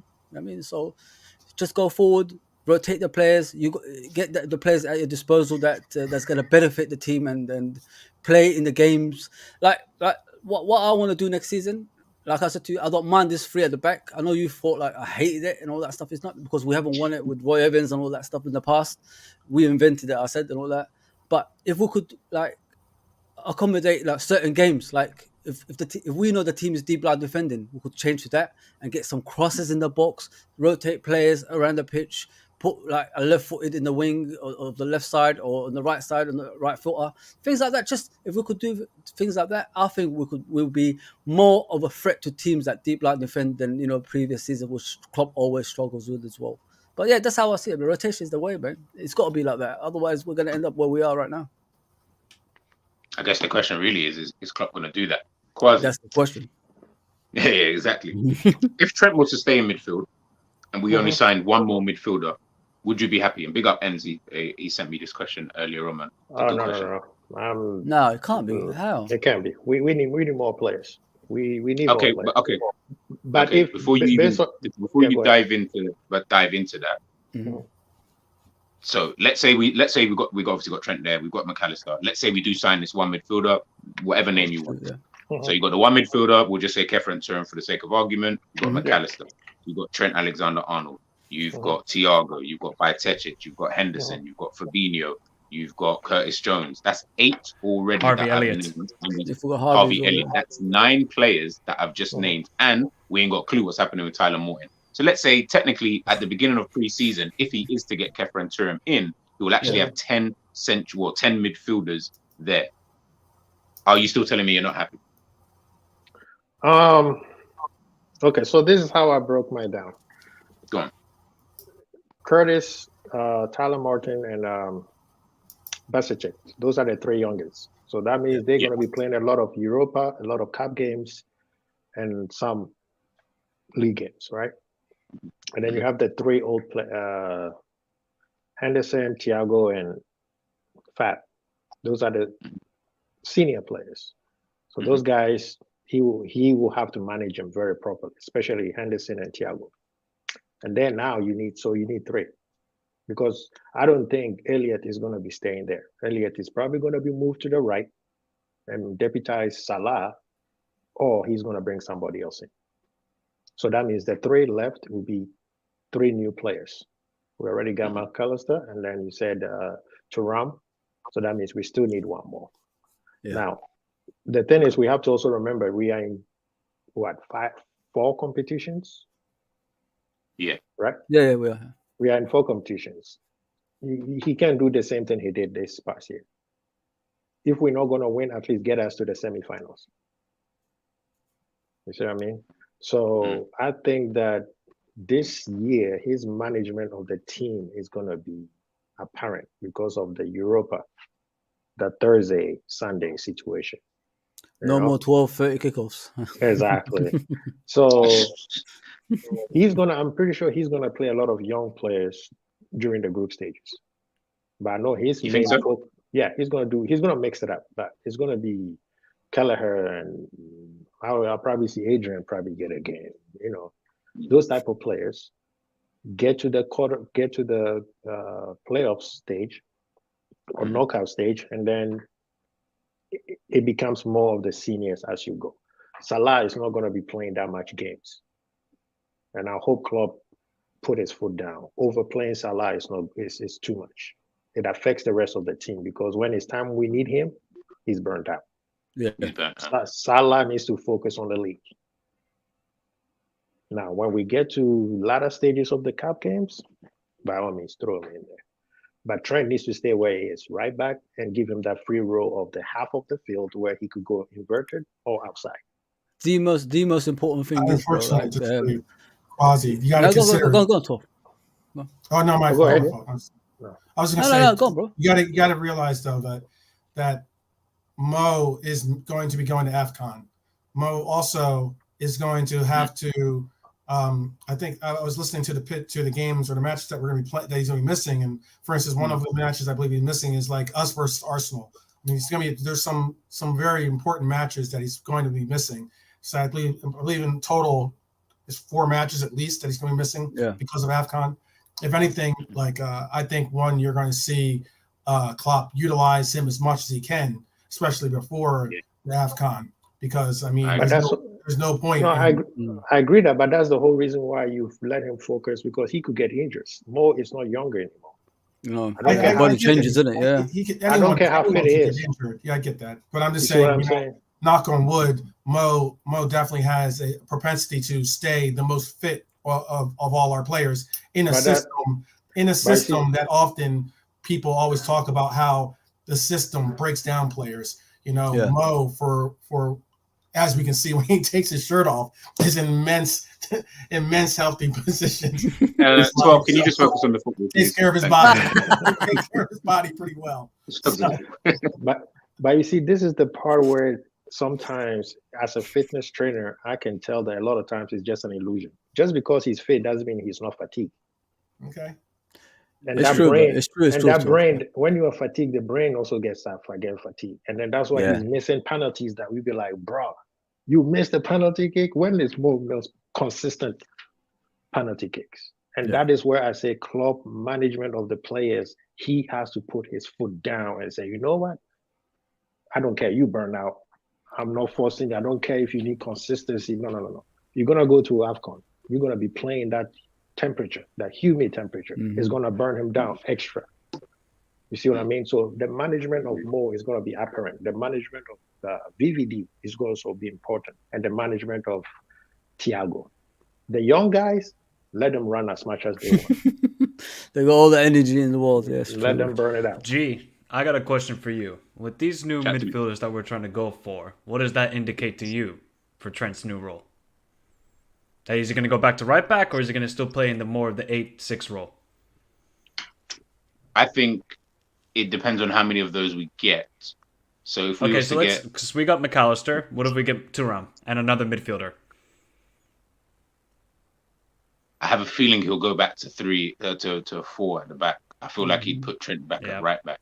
Yep.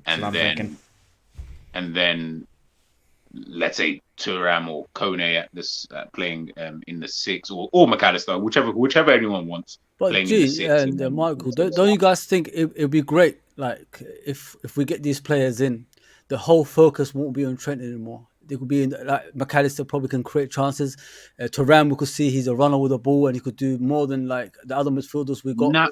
So now it will probably free up Trent as a right back to create more chances. You know what I mean? Because the full focus ain't going to be on him anymore. You know what I mean? There's a lot of other places to focus on now. Because if you look at other teams when they prepare for us, who do they target? The person who creates the chances and the person who's probably vulnerable the most, and that's him. So now they could even like if we get these. I hope we get these players we're talking about. If we get these players, I think he will go back to right back position, and I think he'll be. I think he'll play better. I honestly think that. As long as the focus ain't fully on him, I think he'll play better. I'll let Michael answer that.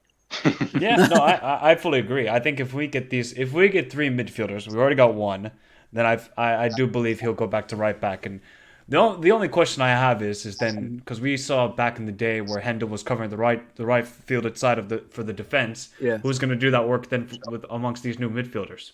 Because it ain't going to be Fabinho. Thuram, that's why you get Thuram.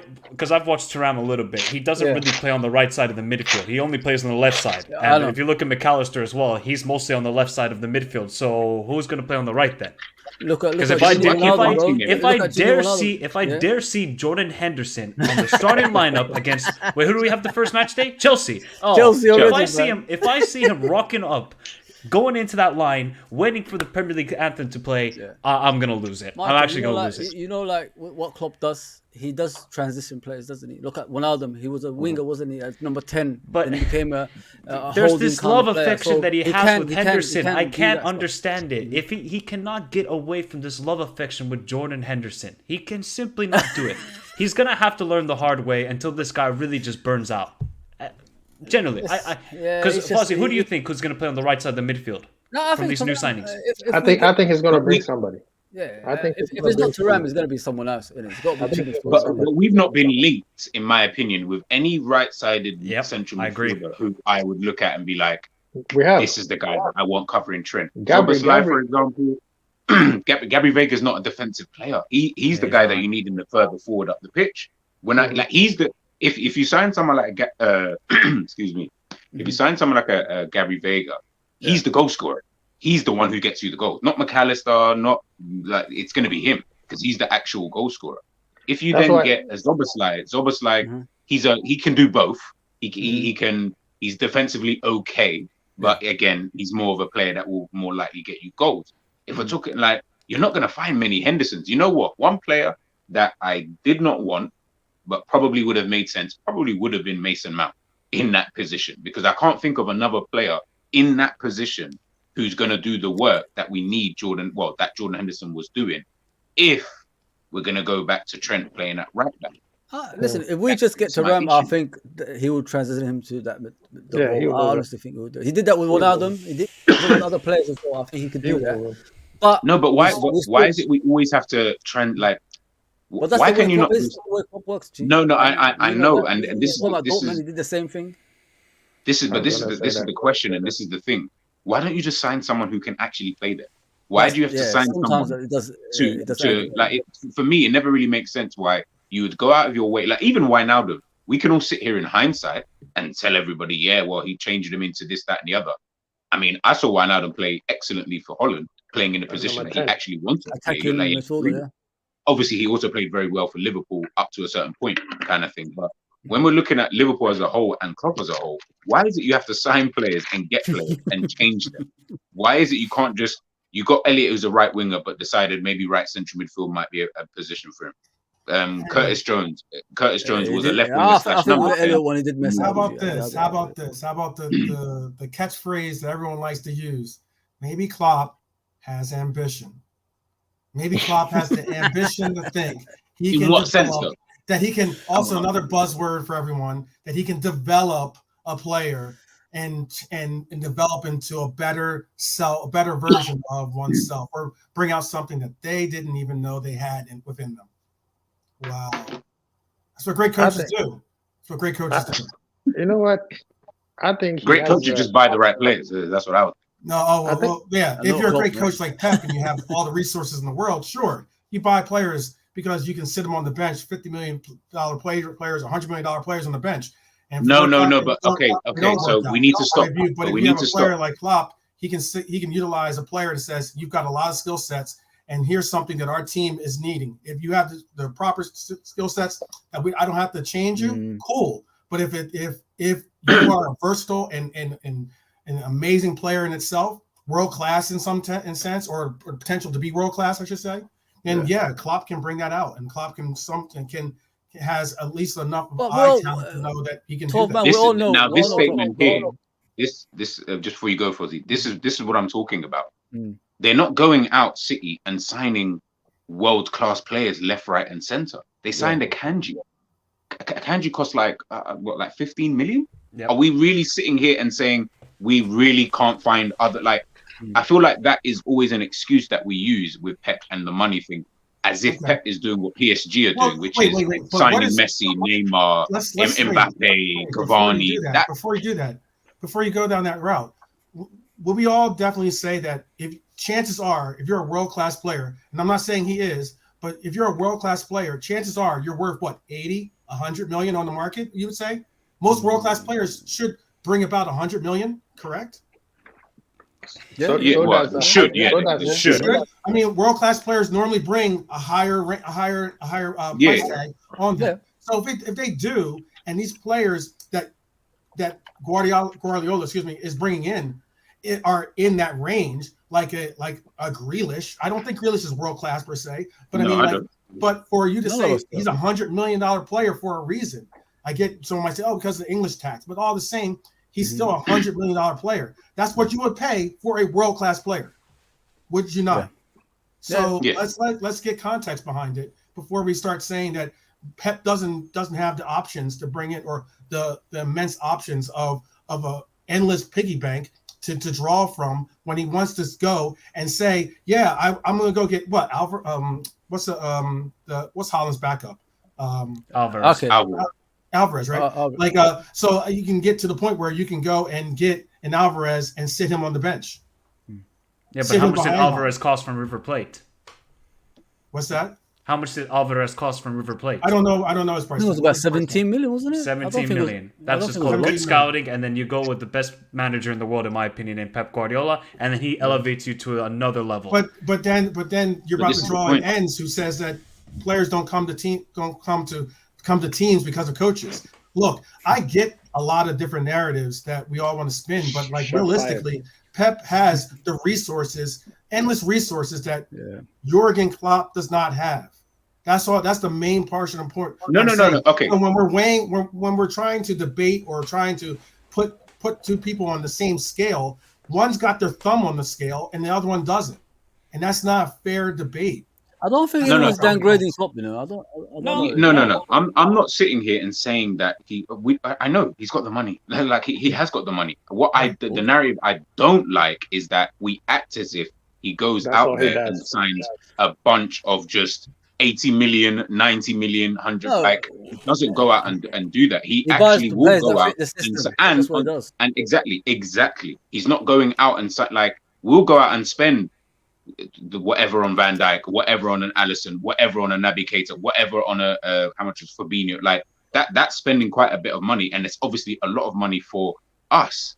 And that is the reason why when we're in those kind of positions, it's like, shit, we need to make sure that we're, we get this right, because if we don't get it right, then, that's money that, we potentially wasted. So how obviously, many yes, million? he's got more. How many 60 million then? 60 million for us is a big transfer. That's the point. Like 60 million is a huge number transfer. But look at the players that he is signing, though. He's not signing players of that 61 million. level. Mahrez, 61 million pounds, by the way. Okay. Cancelo, 59 million pounds. Kevin De Bruyne, 70 million pounds. Like Jack Grealish, 100 million pounds. Those 5 players aren't, you might not even call them world class, but all the same, our club does not make those kinds of acquisitions. And not only do we not make those kinds of acquisitions, he can, because he has the money to even spend that kind of money on players like that. That's the difference. That's a major difference. The only disagreement I have with you, 12 men, is the only thing he can for sure do more than us is pay them more. Yeah, because remember, he wanted VVD. And when that thing hit 75, he backed out. He wanted Maguire. When that thing hit 80, he backed out. He wanted Harry Kane. He wanted Harry Kane. When all these prices was going up, he said no. One thing that he can do for sure is pay them 300, 400 a week. We can. I agree. Exactly. We can't do that. Exactly. Yeah. Because I it was totally not because agree, we but were in the race for Holland. Go on. No, I'm saying we were in the race for Holland, but one of the major points of why we weren't a serious candidate is because of his wage bill. Because of his wages. I agree. People have just fooled about that 60 million. But often gets down to a lot of the players that we end up let's sit here and out actually to is because of the wages. Okay, and let's even evaluate that. Yeah, I don't know what his wages are anyway, and I don't actually really care. Name me name me 2 other clubs who you think could afford those wages, because we're not one of them, and we never have been one of them, and we never could be one of them. So name 2 or 3 other clubs who could afford those wages. PSG, Real Madrid. Outside of PSG, PSG and Real Madrid. That's it. Man United, maybe. Man United probably I maybe. don't even know if it's a matter. No, but Newcastle didn't have the money that I'm talking about, maybe and they wouldn't have signed Haaland. I'm talking about like clubs Marcus out there. said, maybe Chelsea. Yeah. Like Marcus Have we ever been in competition with these clubs when it comes to money and wages? But the reason why we can't keep using this excuse. Like, look at Arsenal. Arsenal would never ever be in competition to buy a Haaland. Hold on. Let me land that. Let me land the point. The Arsenal at this moment made a decision from the years before and this year to focus on their team and their wage bill, especially, and on keeping these players. You look at Saka's deal. Saka's deal is going to be enormous. You look at Martinez, Martinelli, excuse me. His deal is an enormous deal when it comes to these players that are not already established world-class players, but they're getting the wage bill of established world-class players. And Arsenal, for instance, they've spent in the transfer market and now with their wage bill, they've spent more than they have in the past 6 years. Okay? 6 years. Google that. And I'm serious. Like, as in, look, we have one of the largest wage bills, and we always have, in the Premier League for a reason. Often it's incentive based, and I like that because that makes players have to perform to get their wages. However, we do spend money. Don't get it twisted. Our wage bill is a high wage bill. I went on. We spoke openly about how our wage bill is enormously higher than a lot of the clubs in the Premier League. There's a lot of bonuses involved. It dwarfs a lot of the clubs that are even competing for top 4 at times. So, can I just make one last point because I got to head out because it's late here in Finland because we kind of deviated away from Trent. So if Trent is going to go to that right back position, I would like to see Liverpool sign a number 6 because I don't know what the panel thinks. I can't trust Fabinho for another season. I can't. Yes, he's got the tactical brain and he can read the game well, but those legs, they ain't computing with the head. They're just disjointed at the moment. So I would like to sign a 6. I would have loved Ugarte. I think that guy would have been absolutely money for us. But yeah, we don't have the money to get him, and he's now a PSG player. So I kind of look at the market. Huh? Name. I was gonna say yeah. Name a player that you think that we should be getting to play alongside him. If I'm going to be honest, I don't know. And I'm the European guy. I don't know. I really don't see another six that can really play the same as Ugarte, because he would have cleaned up all of our messes. He's just, who talked about a destroyer? I think it was Enz that was talking about destroyer.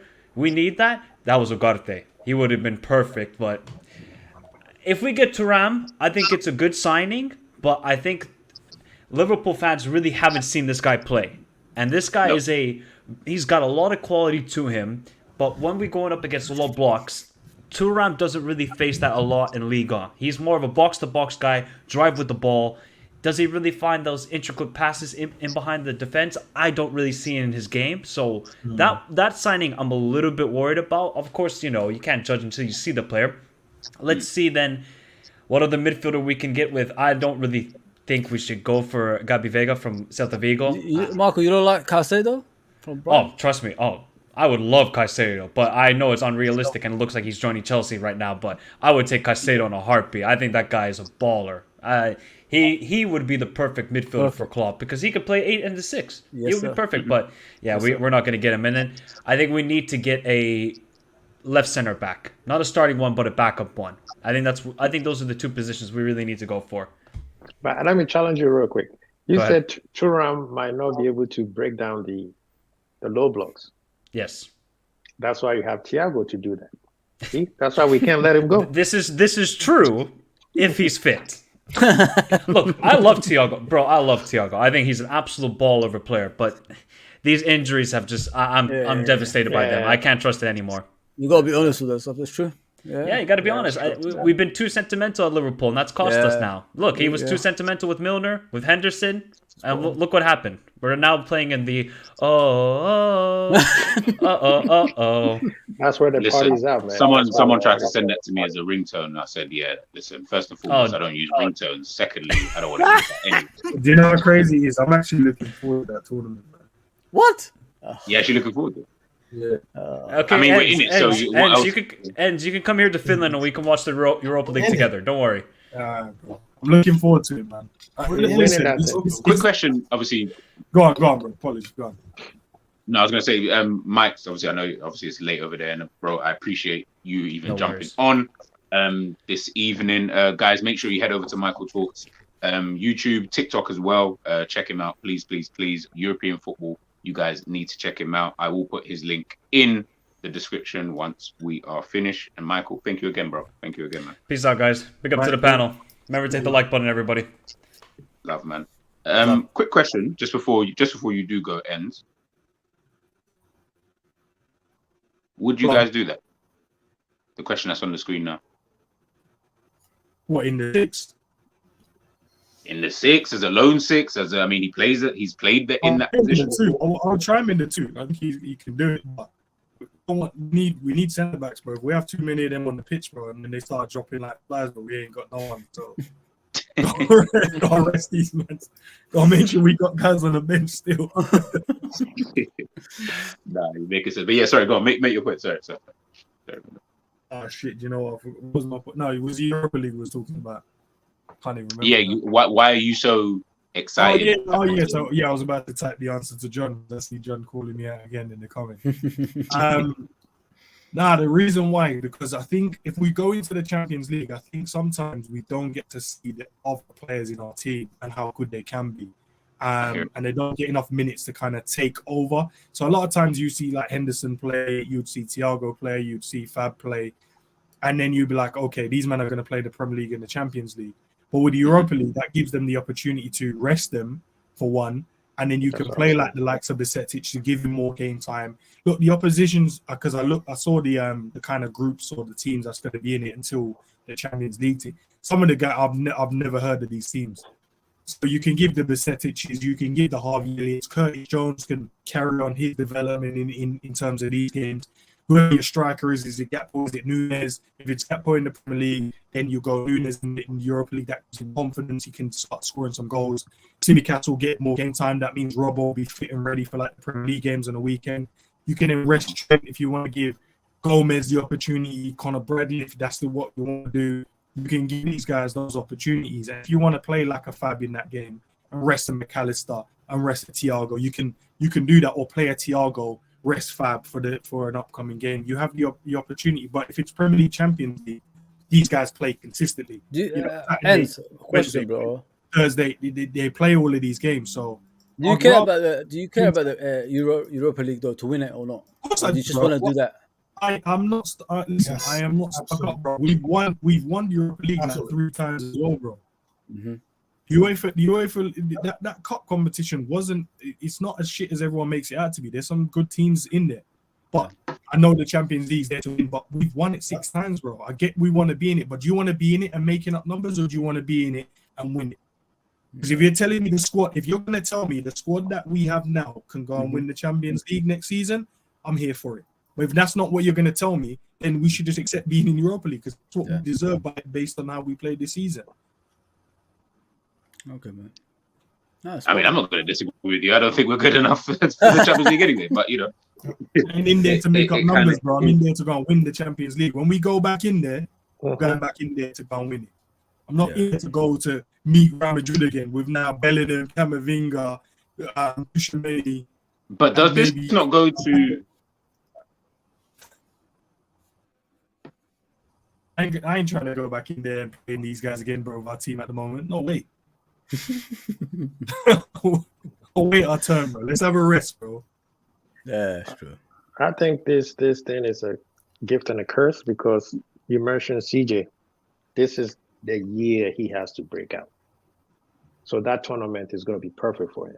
Elliot, this is your year to break out. That tournament is going to be great for you. Pacific, same thing. So, because the next year, we need another set of transfer next summer too. And a lot of our players, Henderson got it. You know what I mean? Fab, Matip, everybody. Thiago, Matip. So it's a big job. And these kids have to stake their claims. They can't just sit there and club baby them anymore. Yeah. No. Oh, we messed up. Look, we need to see the other guys play. Like Kelleher, we don't want to lose him, do we? Nah, we don't. No. We don't want to lose him, bro. But if we're in the Champions League again, he's not playing in the Premier League. We know that, and he's not going to play in the Champions League. But here comes the Europa League. 6 games in the group stage. You know what I mean? And then you've got the other little stage that they do. I don't even know how it works, but I'm sure. And you got the cups as well. Acquainted to it. Yeah, so we'll do that, and then you can give him the League Cup games as well. So that will then convince him, like, bro, you're important to us. Exactly. We don't want to let you go, because, bro, he's a quality goalkeeper, and it's hard to find a good second. It's really hard, and I don't want to get no media. We'll sell him now because he's not going to get game time, and then we're happy with Adrian as the backup. This is the part. These are the moments where, in the long run, it will help us keep certain players. But short term, I know it affects us because we all want to be in the Champions League. I want to be in the Champions League, but I understand where we're at the moment as a team. We're not ready to compete in that yet. Okay. And then Man City, Man United, and Arsenal will find out real quick. Don't worry about that. You're not wrong there, bro. Because you have to play your best 2 times a week. Exactly. Yeah. Arsenal could rest half their team, didn't they, Quasi? They rest half their team. They have their team. And then they could play that fit team in the Premier League the whole season. Now we're going to do Liverpool in that situation now. What are you telling me? Gakpo is rested. Trent is rested. Salah is rested. Diaz is rested. Virgil is rested. This is what we think, though, and this I feel like we are all forgetting who the manager is, and he does it. I knew you come back. He does it for the League Cup, though. He does it for the League Cup. He does rest players in the League Cup. And for tournaments, for cup competitions that he has zero interest in, I genuinely believe he has. And Toph, you said it earlier on. People keep thinking like it's a case of, we're not going to see Salah. We're definitely going to see Van Dijk. We're definitely going to see Gakpo. We're going to see all of these players. It's just less minutes. And then, imagine we start these guys anyway. Yes. Even if we start these guys by halftime against, bro, if we're not battering these teams by halftime, bro. There's some of these men I've never heard of ever. And that will be the banter when we lose. You know what I mean? Like, just because we ain't heard of them. If we play the full squad, we're not losing against these teams, bro. But what could it happen? It to your point, we could play them, and then they can come off, and then we'll give man rest. Yeah. But in the Champions League, Question- we would never do it. Five- We would play Question to all of you guys, and question to everyone: like, what's your ambitions for next season, guys? Every trophy we're in, I want to win. Every trophy. Yeah. Yeah, Every- I'm Do not you every all- trophy. all Is share that the your same point of view? If Sorry, we're gonna go do say it, that again, Fuzzy. I'm gonna. Europa quad. I said, do you guys all share the same point of view? Like, win everything, or have Win we got a everything. chance of winning the Is Premier that everyone's League? prediction, or is that Yeah. just what we are expecting? That's what I want. That's what I want. Expected. I want us to win everything. With- With Okay, so, Liverpool, so let me flip the question. What do you think is gonna happen? Because What I the think prediction is is gonna okay. I want to happen- win. I want Ghana to win the World Cup, but I know the reality of that is I I not mean, we reckon- were gonna What win does it everyone until think? Suarez cheated. So I'm just saying. I reckon we can win the Europa League. I reckon Yeah. we can win that. And I also Premier League? think we manage the squad in the correct way and we get the signings we need. I reckon we'll push for the Premier League as well. Mhm. Because Well, I believe to me, it depends with me about the start of the season. The first 6 games, 7 games, how we start. You know, because Man City always start slow. If we get the points on the board in the first 6 games, Oh no, And this then is the first. Yeah, this is the first time I've seen us only have one kind of, you would say, big team in our first 5 games. Normally we have Arsenal in there. Yeah. There's Man United in there as well. Bro, we've got Newcastle we in got there. We've Newcastle, got Villa in there. Bournemouth, yeah. Yeah, but in theory, bro, I'm going by big team. Newcastle. Oh yeah, okay. Yeah, Okay. but we should be beating a Newcastle, regardless of how well they did. Yeah. Our team is a better on paper. Away is at a better- St James's Park, boy, it could Bro, be. but I we're get the only it, team that I beat get them it. twice. No, No, I know what you mean. No, I get fully what you win mean. these Fully games. get you. Because in previous year we had Chelsea, Arsenal, Man United in our first 5, Yeah. and that happened on a consistent basis. Now we only have Chelsea. The other teams, even though they have the ability to beat us, we should not be losing to them if we go and acquire the right players, the new formation. We're going to preseason, do the right thing, but we also have to remember we have now Diaz back. We've got him back. Maybe Yeah. Thiago. No, we don't. We're going to rely on him, but he's back. No matter what Yeah. you think about him, when he does play, he does help us to win games of football. Yeah, of course. And Besetic will be back. We all saw how good and quality this kid was. You know, he'll be back in the team as well. Jota will be back as well. Mhm. So we'll have these kind of players. Fingers crossed, no injuries in preseason, and we can kind of get that going and, you know, start cooking some teams, whatever. And we get a couple more signings in that midfield. If we manage and balance the team right in terms of we go, here's the team that's going to compete in the Premier League. Yeah. Then this is the team. So then it becomes Liverpool's first team playing once a week. I know there's going to be chops and changes in the Europa League games. Yeah. I get that will happen because obviously you don't want players to kind of, you know, lose that edge or, you know, lose that sharpness when they're not playing consistently. But there'll be more games. The League Cup will be around the corner, and the FA Cup will jump in at some point. And we know with the Europa League, bro, it feel like they were just playing every 2 minutes, bro. So That's true. if we balance the squad properly, bro, I promise you, man, we can definitely challenge for the Premier League, especially if we, you know, we do the right thing in the market. And then we can just focus on winning that Europa League. We still 'Cause then got that's what we're in we as we well. still got the nucleus of the spine of the team in it. We still got the nucleus there. You know what I mean? We have two options, 2 ways now of getting into it. Now, if we win Europa League, we're in there, and if we finish in the top 4, win the league, we're in there. So top 5. yeah, so I think I we don't want did to dug rely out. on that 5-1 still. I want to get in the top. I want to be top 2 minimum, bro. I think. But this is the thing, though. Dog is trying to be funny. Dog, I saw you. You're trying to be funny. But I'm just saying, Klopp made a statement and said every department is under review except the goalies. Well, Yeah. I'm going to take his word. I'm going to take him at his word. That's why I feel like he has a trick under his sleeve somewhere. I'm not going to be expecting it, but I think he's going to do something. But next season, I want a minimum of 2 trophies, and we got to compete for Premier. Listen, No. Arsenal- What do you think is going to happen? That's what I'm not saying. what you want. Sorry. Okay, sorry. That's what I'm saying. No. Sorry. Expectation was so outlandish. G was like, no. I mean, what you think? I was like, are you sure? Fozzie, what do you think is going to happen next season? If we buy the right players, like these 2 gentlemen said, I think we could challenge again. Like, look at Arsenal, guys. From 5th to 1st, was it 90? How many percent? I think 90% of the season. I think they were top or something like that. Arsenal. Yeah. So why not? I mean, we've experienced this before. We've won titles before, so we already got that edge on Arsenal and teams like that. So if we just get the right players and, you know, put the right system out there, Why not challenge? We ain't gonna have a lot of responsibilities anymore. It's just the Premier League, and that is it. And then That's what I'm saying. We'll see what we do. That's why I said we should, when we will win 2 trophies, either FA or Carling. I mean, I think we'll challenge. I think we'll challenge. I think so. If we got the right Europa. players. Yeah. 12. But You've been quiet. Chat to me. I have been waiting my turn. Yeah, for sure. Sorry. It's been a lot of Let me know. statements. No. Even Everyone writing speak. down like Arya in Game of Thrones, writing down my list here. But like, I need to rewatch Game of Thrones actually. yeah, I know, right? Shout out to GOT.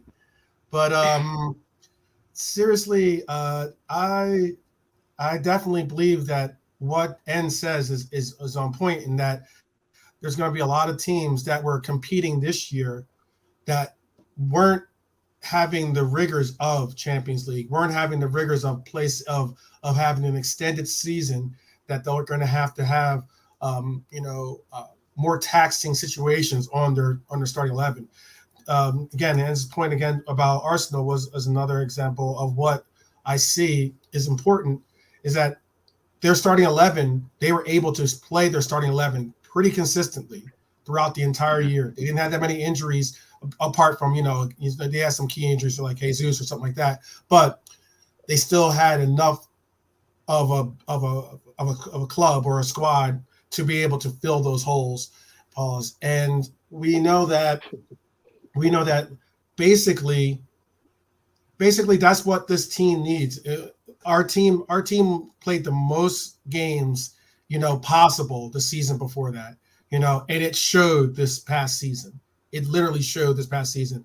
And one thing that is, and then we had some unfortunate injuries, as in, again, bringing up Arsenal, bun them, but the fact that they took out Diaz, the way that they did, we talked about all these low blocks. I wish Michael was still here, but we talked about these low blocks and everything else that we're going to have to be dealing with, and a lot of those players that we were basically relying on to be key points on being able to break down those low blocks, like Diaz, like Thiago, were unfortunately not available. So when it comes to it, availability is the key, and and realistically, and the most, I say for anyone and everyone, I get that some people don't like optimism, some people don't like to put out, what they call wild statements or bold predictions, but I'll be that guy and to say, yeah, I'm looking for our Europa quad. That's what I'm shooting for. I'm looking to win everything. And I think that, like, when people talk about ambition, I think that that's the same people that talk about ambition then go off and say, oh, but I don't expect us to win the league, or I don't expect us to do this, I don't expect us to do that. Where's the ambition then? I'm saying I'm ambitious enough to say I want four pieces of silverware to be put into that cabinet.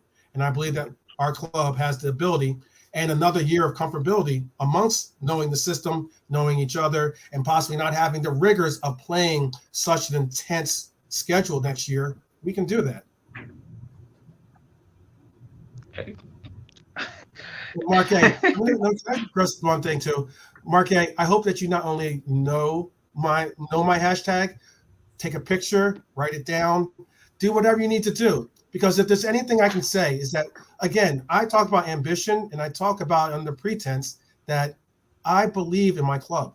I'm not saying, I'm not questioning your faith or anything like that, but I believe in this club, and I want to put out things into the universe, and I also want to put out things I believe in my heart that our team can accomplish, and I'm looking and believing that we will accomplish and receive success.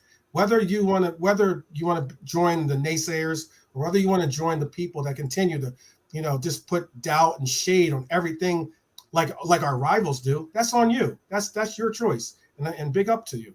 But my choice is, hashtag Europa Quad. Then how about we start that one?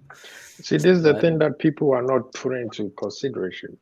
Man U, Arsenal, much love, Mark, and Newcastle. They haven't. Okay, I'll give Man U. They have the experience, but the other two teams don't, and it's going to be rough. I don't care how many new players you bring in; you have to gel them in. Absolutely. You see what I mean? I told Ants one time. I said the worst thing that could ever happen to the Premier League is Liverpool not being in Europe. that we only play once a week, that would have been devastating. But we have to give hope. You know, I mean, my manager, I think he's still a great manager. He has some faults that he has to fix. And if he fixes it, trust me, he's a problem. Pep does not go to sleep because of him, as great as Pep is. You see what I'm saying? Yeah. One team for the Europa League and one team for the Prem, Quasi. What's that? One team for the Europa League, one team for the Prem. That's what I believe he's going to do. That's exactly what I think he's going to do. And if he does that, he does it, that'd be great. You don't want Liverpool players to be rested. Believe that we have a squad, we have a second squad that is good enough to be able to compete and actually, you know, go deep into Europa. Yes, I think we do. Okay. I think we do. I agree with you. I think we do. The thing is, this is why I tell people I don't want to be giving people excuses anymore. That's why I go hard on what's the name, CJ. That's why I go hard on Trent. I don't want to give them excuses anymore. These guys are very good, and they should be able to play at the highest level. Yeah. The manager has to bring it out of them. The manager, he must. He has to. Otherwise, he has to go. That's true. Yeah. I'm gonna ask one more question and then we're gonna head out. By the way, big up everyone in the chat. 100%. Guys, if you're new as well, please make sure you subscribe. Even if you're a Manchester United fan in there, please, man, subscribe to the channel, man. Let's chop it up. I've heard everyone obviously speak. All I'll say is in answer to that question that I asked is, do I think we'll win anything next year? No. But I think we'll finish higher than we did last season. But I don't think we'll win anything. But I think we'll finish higher. So I think we'll finish in the top 4. I just don't really know where. But that could change depending on seeing transfer dealings from other clubs. I think our position will be dependent on those clubs. Because I feel like a couple of clubs are ahead of us ever so slightly in terms of where they're at. I don't believe that this thing where we talk about one team for this, and I don't think that's ever going to happen. I think Klopp has one team. Whichever team is fit will just keep kind of going on and on and on and on, unless it's the FA Cup, unless it's a League Cup game. I really think he prioritizes things like the Europa League and the Premier League. I think he'll really try to go out and win those kind of competitions. Then it will just depend on injuries. If these players can stay fit, then maybe we could go far in the. I think we'll do better in the Europa League than we probably would in the Premier League. So whatever that kind of means for the end of the season, but I still think we can finish higher. I don't see us finishing 5th, or I'll be surprised if we did. That means we've had a real shit season if we finish 5th. Question. You know, like, what would it take for you to like change your mind for the team to challenge for the title? What would you think that the team needs? Like what type of players or? I think it will be. If we sign like, I'm talking about. Yeah, maybe it'll probably come down to players, but the players isn't going to really be my main thing. For me, it's the style of play that I always come back to, like, and that's always just been my thing with Liverpool in a general sense, because I just think that when you're not flexible enough, you will get found out at a point in time, and it's just one of those things. On top of them not having the right players, it's like it's a killer. Yeah. You know what I mean? If you don't have the right players and you're not flexible, it's like, oh my goodness. You know what I mean? If we can get the right players, I just think we'll do better than we did last season in a sense of finishing higher up the league and stuff like that. But I'm not confident that he'll get the right players either. I still think he's going to mess it up in some way, shape or form with the type of player. We spoke about Kefren Turam.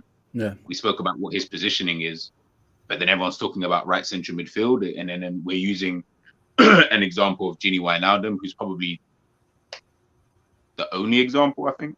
Maybe there's another one I'm not thinking about, but I think there's only one example where I'm like, you've been here for how long? And there's only one example I can think of where you've been able to turn one player from this into that. It's kind of like, okay, the chances of that happening again are very, very slim. Not to say they can't happen. Of course they can happen. And he is a good manager. I ain't going to say that he isn't. But yeah, I just think it's just one of those kind of things. Okay. But listen, if we was to go out tomorrow and, you know, if we were able to sign this player and that player and he was able to utilize them, I'll be super confident. I'll be super duper confident. but it just depends on what happens really in the in the transfer window. Oh, But obviously, going back to Trent, I'll ask this last question, and then obviously we'll head out. What position do you want to see Trent in come the first game of the season? Ends, I'll go to you first. I'll go around the panel. Not right back, in the midfield. Either it's in the similar position that he's been playing in, but what I want them to do is not this, you're just inverted. I just want us to put him there. Let Konate just be the right-sided centre-back, whatever you want to call it. I don't want him right back, man. I think we've seen enough, and what I don't want to do is he's now gotten a taste of playing in a position he actually wants to play in, and we started to see the best of him again.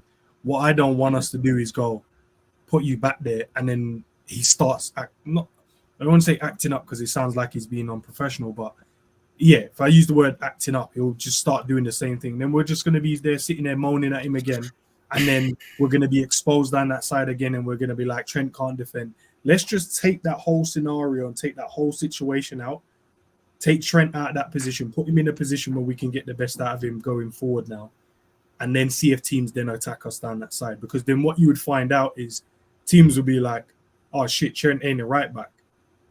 It'll be weird, bro. They'll be like, oh, so I have to go and face up to Konate down that side, not Trent. Yeah, that's a long day. That's going to be a long day. So I think that's what I would want us to do. Just put him in the midfield, either in an 8 position or the double pivot. I'm not fussed which one. And then if it calls for, maybe some games do it, but I just want him to be out of there now, man. Take him out right back. I feel you. 12. I have him as continuing on as what I'm calling a halfback, I guess. Inverted back, right back. I'm also keeping him at right back, and I'm not having him be solely a midfielder, but it's a matter of what our opposition is giving us, or what is their weak spot or weak point that we can capitalize off of. If it means having him at the inverted halfback, then right back, then sure, great, keep him there. But if it means that we can utilize him at right back and utilize him more in the traditional sense of what we've utilized him before, then have that. But having that versatility is going to create an immense difference and make other opposition clubs have to basically, seriously plan for us even more, because the whole Ancelotti, their predictable thing is thrown out the window when you don't know if he's going to be a right back or if he's going to be an inverted right back, or maybe just come straight midfield. But whichever it is, having that option is an immense talent or immense option to have. And and one other last point, I know we're ending on these points, is that I also think that with Trent, I don't know if the panel agrees or not, but this is something that I just picked up on, is that Trent needs to have space in front of him. He's more of like a heads up, passer, in the sense of he likes to have space. He likes to be able to pinpoint and figure out where he wants to go and direct his passes. And he can put the ball anywhere on the pitch pretty much.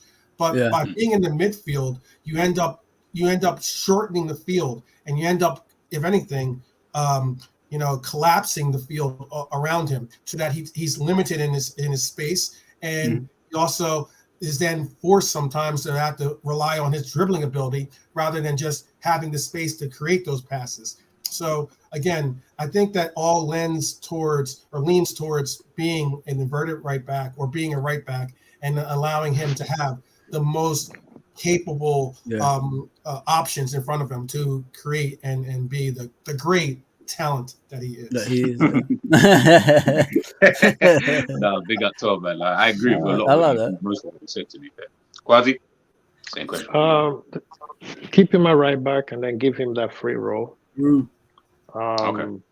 Because remember, guys, when we play Aston Villa, they exposed him even though he was doing the inverted thing. Yeah. I'm just saying. Quasi, what did I tell you about them small sample size, bro? It doesn't matter, because somebody will watch it and it becomes a bigger. About one game out of 12 in playing in midfield, you're gonna diss him for the one. No, remember when we started, people could not stop the front three, and eventually they did. So it's a little drip that becomes a big waterfall. Yeah. So you put him on the right, then you give him the free role of doing whatever he needs. That's why you need the legs in the midfield who can cover for him. Yeah. So when you do that, then he can do whatever. Because Konate, yeah, he's a bozo, but still he can defend and he got pace. The only time it becomes a concern is when you have Matip in the game. Yeah. But I think, yeah, stay him on the right, give him a free role, let him do what he's doing, where he he becomes creative that way. When you restrict him, that's where he gets bored. But as much, the reason why I said he got exposed, even City, as great as John Stone plays, Inter exposed them with that whole inverter stuff. They could not go outside or inside. They created, that was because they launched the ball over the midfield. Yeah. So we can't just be so excited, inverted. Yeah, we talking about it. You think the scouting team from all the other 19 Premier League are not listening to Ants? You think they're not listening to you, Ants? That they're not going to know that Ants just said, yeah, let's put him here so that he plays better. Of course, they're going to listen to you. And then now you just expose him by doing exactly what Pep did and writing a book. So we have to be unpredictable and keep him on the 100%. Right. But then when he plays, he could do whatever based on how the tactics is and the person who's on the field. I agree. I feel you, bro. I feel you. Fozzie? Yeah, man. How can I follow that? He already answered what I was gonna say. I agree with him 100%, bro. It's whatever benefits the team. That's the most important thing for me. I'm not all about individuals. I've never been like that. I'm all about the team as one. So if we have to put him in midfield to win a game, let's put him in midfield. If we have to put him right back, let's put him right back. That's how I am with Trent. And if Klopp likes it that way, I'm all for it, guys. You know what I mean? And it's whatever benefits the team, in my opinion. I'm not gonna specifically put him in one position. That is it. You know what I mean? Let's just utilize the squad, man. Let them do whatever they can do to be effective in the game. That's what it's all about. No, I feel you, guys. We've come to the end, man. It's been 2 hours. My phone is now hot. Thank you guys for obviously joining in this evening. Guys in the comments, and anybody who's watching this on the playback, let me know where do you think that Trent's gonna play next season? Where do you think what do you think is his best position next season? And yeah, let us know, man. Let us know. I'm gonna go around the panel quickly. Let me know what you guys got coming up. And don't know yet. Don't know yet. I'm sure I have something planned. Probably. What day is it today? Friday? No, Thursday. Thursday. Yeah. So Friday, I might pop something off for lunchtime tomorrow, and probably just I don't know, a little chit chat. I'm sure you've seen I do the afternoon show, so tune into that one tomorrow. Hope I might do. I'm not too sure yet, but yeah, at Ensman TV. Yeah, man, find me over there. Find me on G's channel. Maybe one day you might find me on 12th Man and Kwazi's channel as well. Big up to Kwazi. We waited. Kwazi invited me on his channel plenty of times, so respect to him as well. But the other two guys, I don't know about them, bro. Still waiting to get on the panel. 12. Response to that. Where can people find you, man? I know, right? Let me just pull myself from under the bus first. And now,